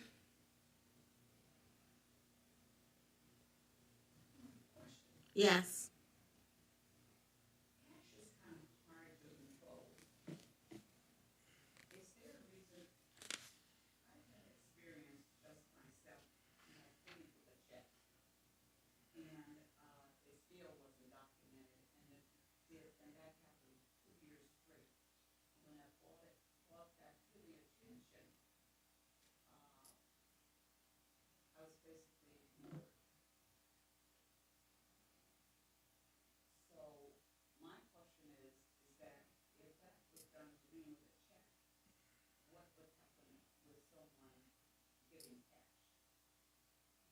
Well, I think, and I'm not sure, I haven't really paid any bills at City Hall lately.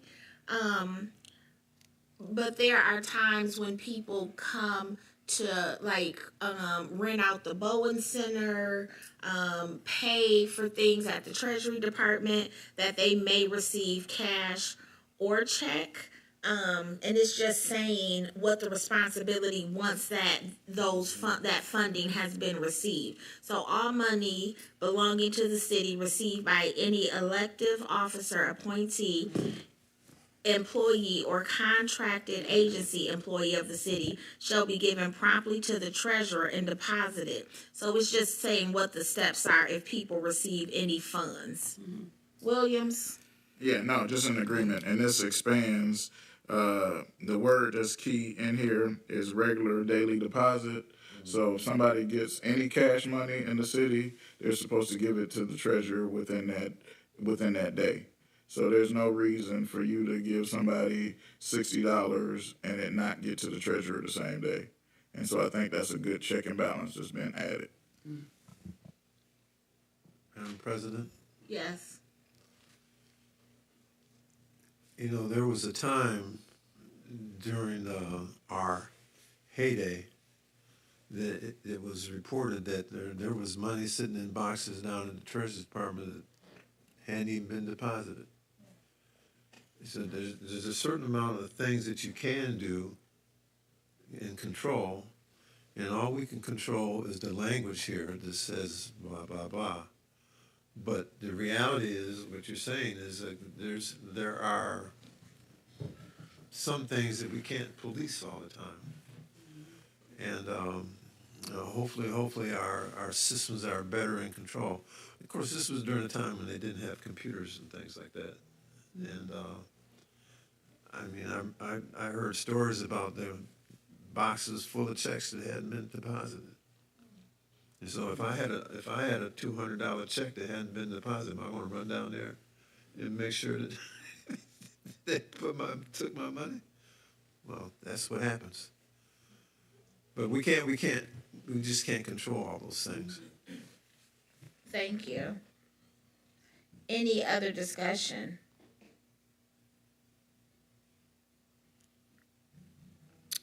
Roll call? Garrett, Yes. Payne,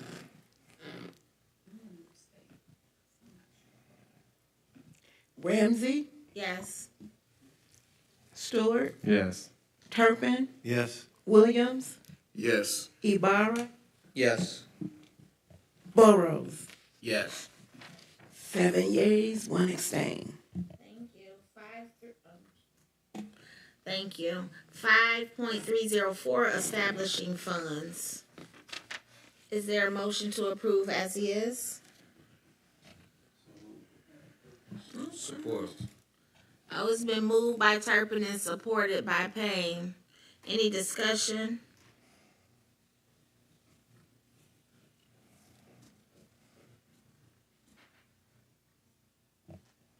Roll call? Payne, Ramsey, Yes. Stewart, Yes. Yes. Yes. Yes. Burrows, Yes. Garrett. Yes. 8 yeas, no nays. Thank you. Section 5.305, annual independent audit. An independent annual audit shall be conducted within 180 days after the end of the fiscal year.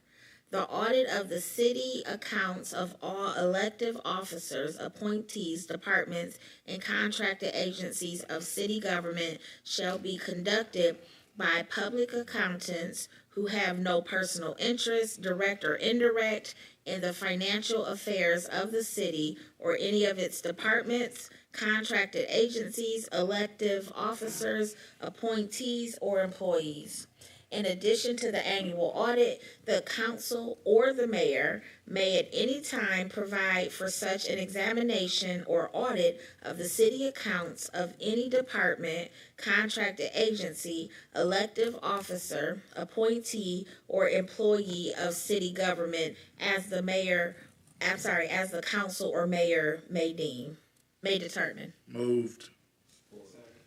It's been moved by Williams and supported by Burrows. Any discussion? I call for the vote. Roll call? Payne, Ramsey, Yes. Yes. Yes. Yes. Yes. Burrows, Yes. Garrett, Yes. 8 yeas, no nays. Thank you. 5.401 assessment of property subject of taxation. Now, I hesitate because this is one of the things that we have asked the mayor to visit. So, is there a move to table this? Move the table. The whole chapter, or just the section? The chapter. Okay. Chapter 4. So there's been a move by Williams to table Chapter 4, assessment of taxes, and seconded by Burrows. Any discussion?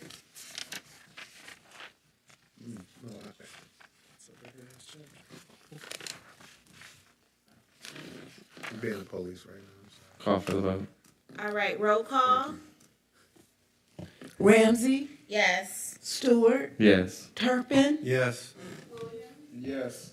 Ibarra, Yes. Burrows, Yes. Garrett, Yes. Payne. 8 yeas, no nays. All right. Chapter 5, bonds. I believe I also asked him to look at this section. Okay. So I motion to table Chapter 5 bonds. Okay, wait, before you do that, what about 6 too? Is that something you asked him to look at? Yeah, I can. Okay. Okay, I'll table chapters 5 bonds and chapter 6 special assessments. There's been a move to table Chapter 5, bonds, and Chapter 6, special assessments. Support. It's been moved by Stewart, supported by Williams. Any discussion? Call for the vote. Roll call. Stewart, Yes. Turpin, Williams, Yes. Ibarra, Yes. Burrows, Yes. Garrett, Yes. Payne, Ramsey. Yes. 8 yeas, no nays.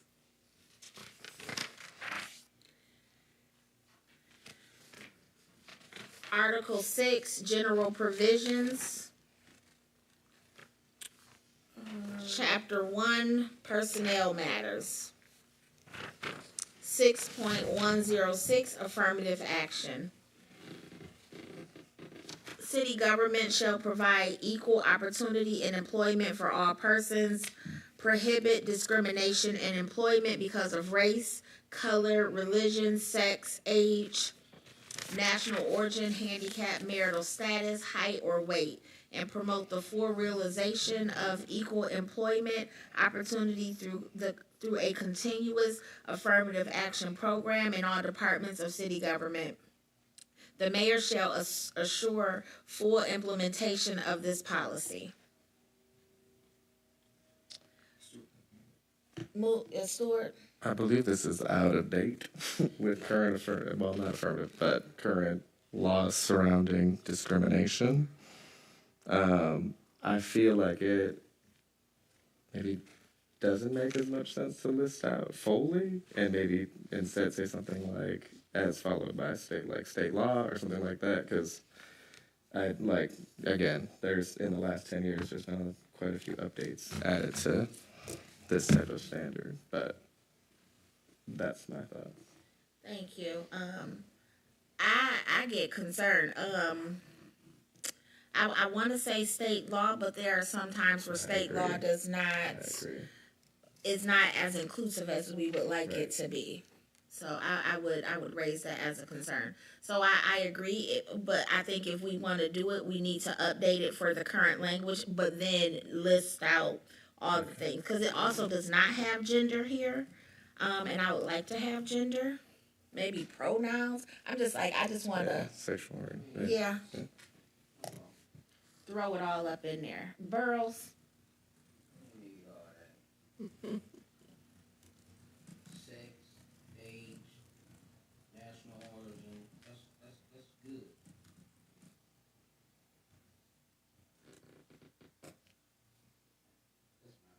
Thank you. I also feel like, I also feel like affirmative action and equal employment are two different standards. Yes.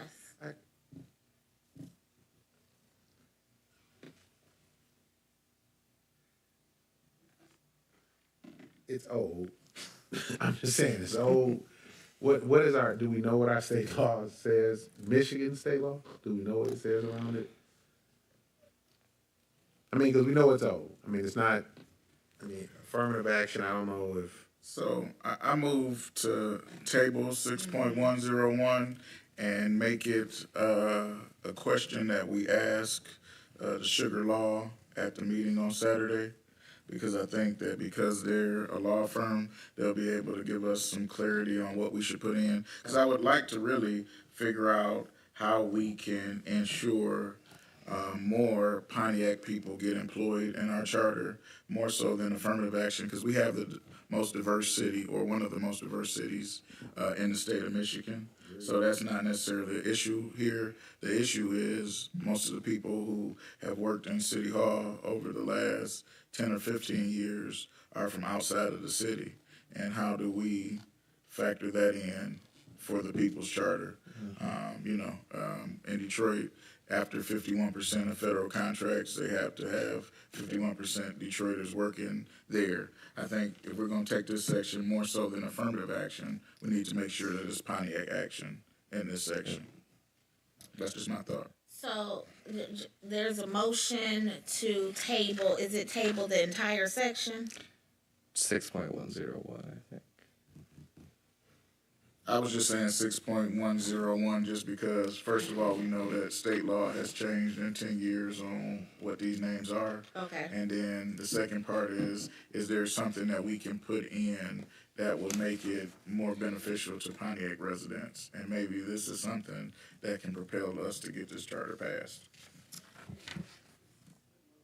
Yeah, so there's a motion to table 6.101. Is there a second? So, support. So it's been moved by Williams, supported by Stewart. Discussion. Call for the vote. Roll call. Turpin, Yes. Williams, Yes. Yes. Yes.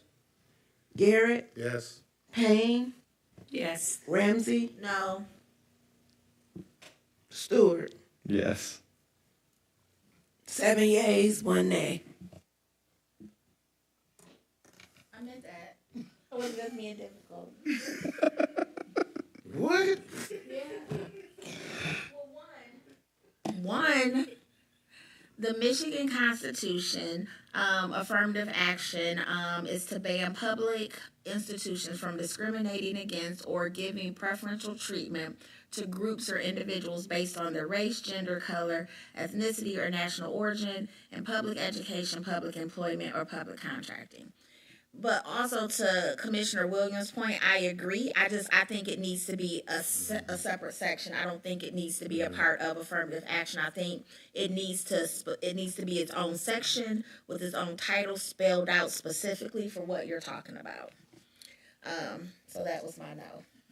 Okay. Well, you could have made a friendly amendment. Well, homeboy down there called for the vote. Homeboy, that's all. I couldn't say nothing. I had to vote. I voted no. You could have said point of clarity. You called for the vote, homeboy. Right, Madam Okay. Chair. Point of clarity. I'm just going with Madam Chair, yes. item 6.101 is titled affirmative action. There it is, all by itself. What? She said it should have its own section. Not today, Bruce. So what I'm Commissioner trying- Williams said was that he wanted to table it because he wanted to add some more stuff to it. And I voted no because I'm like affirmative action should be its own thing and we should do what he said but in its own section.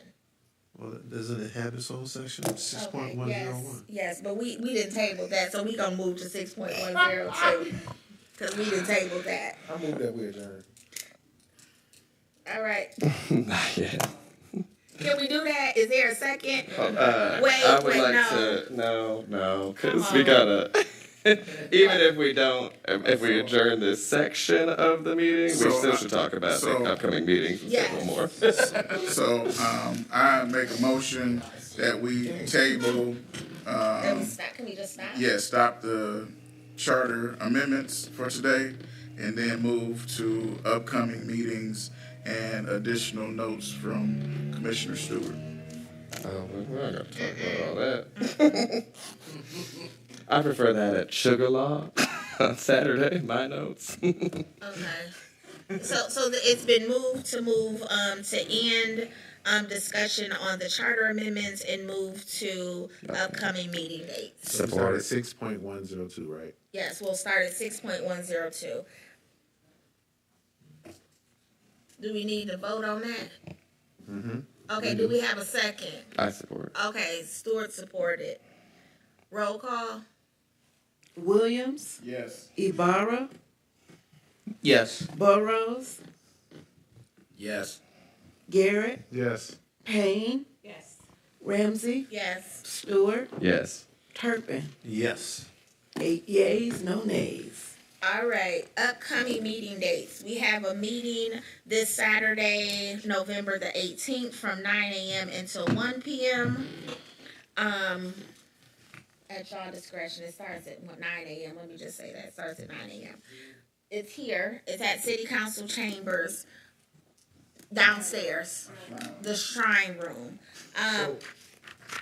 That meeting. Point of clarity, though. Yes. Isn't there a event that's happening in the Shrine Room? Yeah. It's the turkey giveaway. The turkey, on my seat on the calendar. Is that It's a turkey giveaway, and then there is a District 1 turkey giveaway here, all at City Council. CNS turkey giveaway is here, and District 1 turkey giveaway is here. Well, I'm not gonna be here, so y'all can be wherever y'all want to. Say what? Chambers, I'm not gonna be here. When we scheduled it, I said I had to work. Y'all will be led by the amazing Vice Chair Williams. So we will be meeting in council chambers. This meeting, can you explain what this meeting is so everybody can come prepared for this meeting? So this meeting, let me pull up what I emailed to the clerk. And thank you, Ms. Granderson, for sending out and keeping us updated on Love that the stuff. calendar. So let me just make sure I got the right thing. Okay, so the agenda for this meeting is the process of submitting the charter to the governor's office, the pros and cons of major changes that we are making to the charter, timelines for passage, and then general questions based on our current recommendations.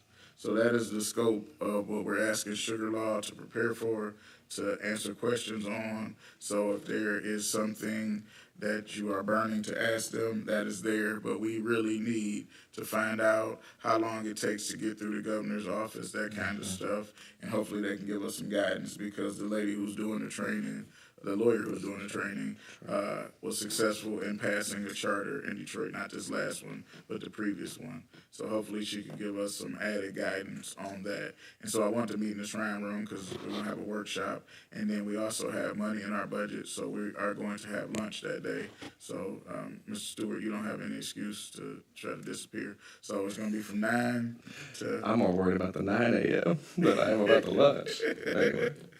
So, but yeah, so 9 a.m. and then we'll go as long as we're having pertinent discussion. So my request would be, Madam Deputy Clerk, is to have a copy of all of the changes that we have made from the beginning until now, and provide it to all of, provide it to the commissioners prior to the meeting so they can look it over. And I'm sorry. what was the other thing? To have that, so that we can go over, y'all can go over that, and then any questions that you may have regarding anything else. All right, any questions about the Saturday meeting? And then, yes, go ahead. What would y'all like for lunch? Bougie. Local. Support local businesses.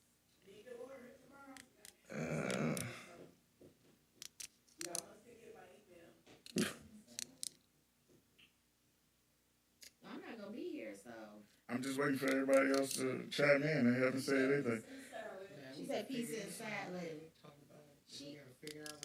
Yes, She got to order it tomorrow. What you talking about? Figure it out. Yeah. Okay, if y'all don't order it, y'all gonna be eating what I like. Not at 4:30. So we need to know tomorrow by 12 o'clock.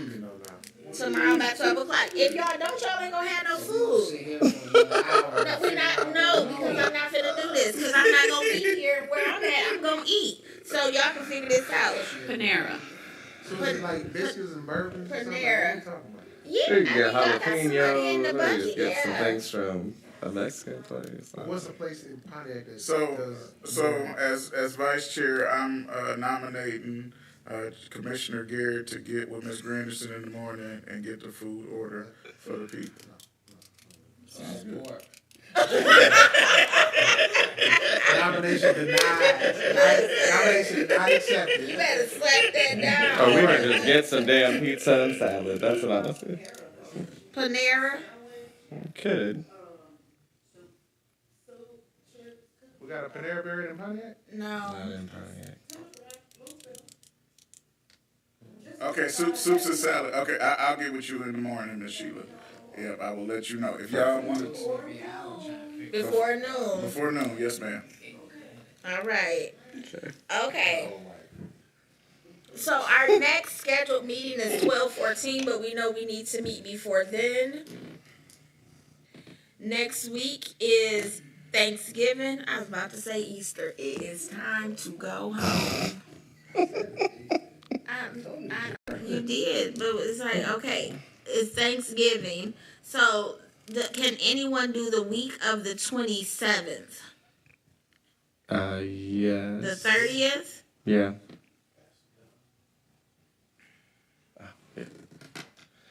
Yes. Do we want another week and when? The 30th. Can The clerk said she would not be here. well, she have somebody here.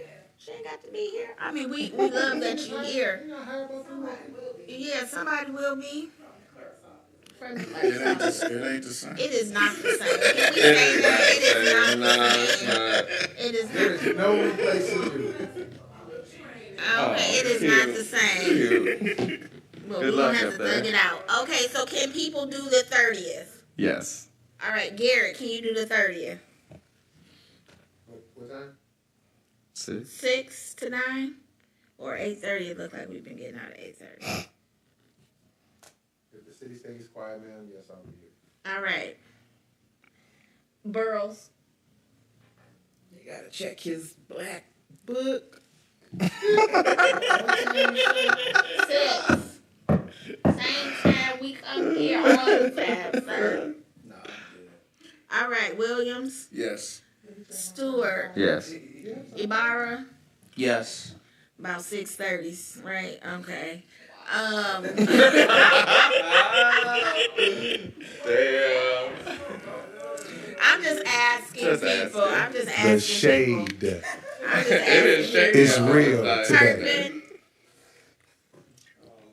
Here you go. Yes. 6?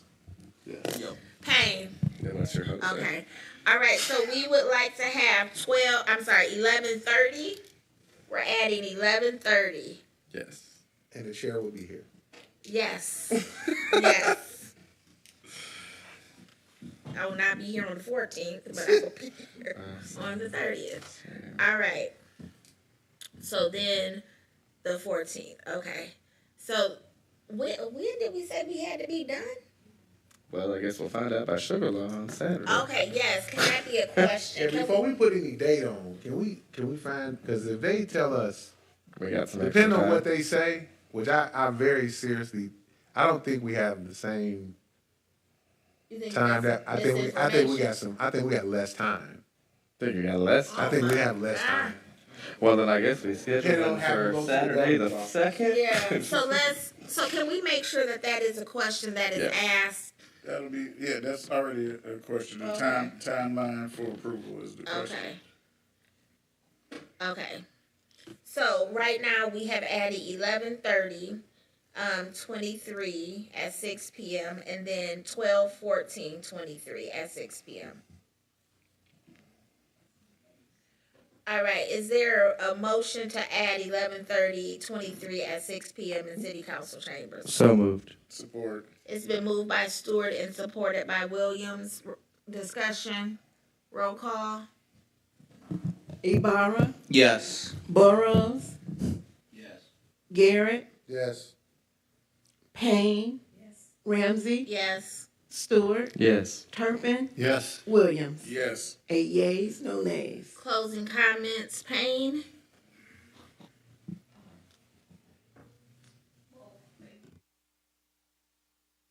Thank you, Madam Chair. I'd just like to thank our city mayor for coming before us.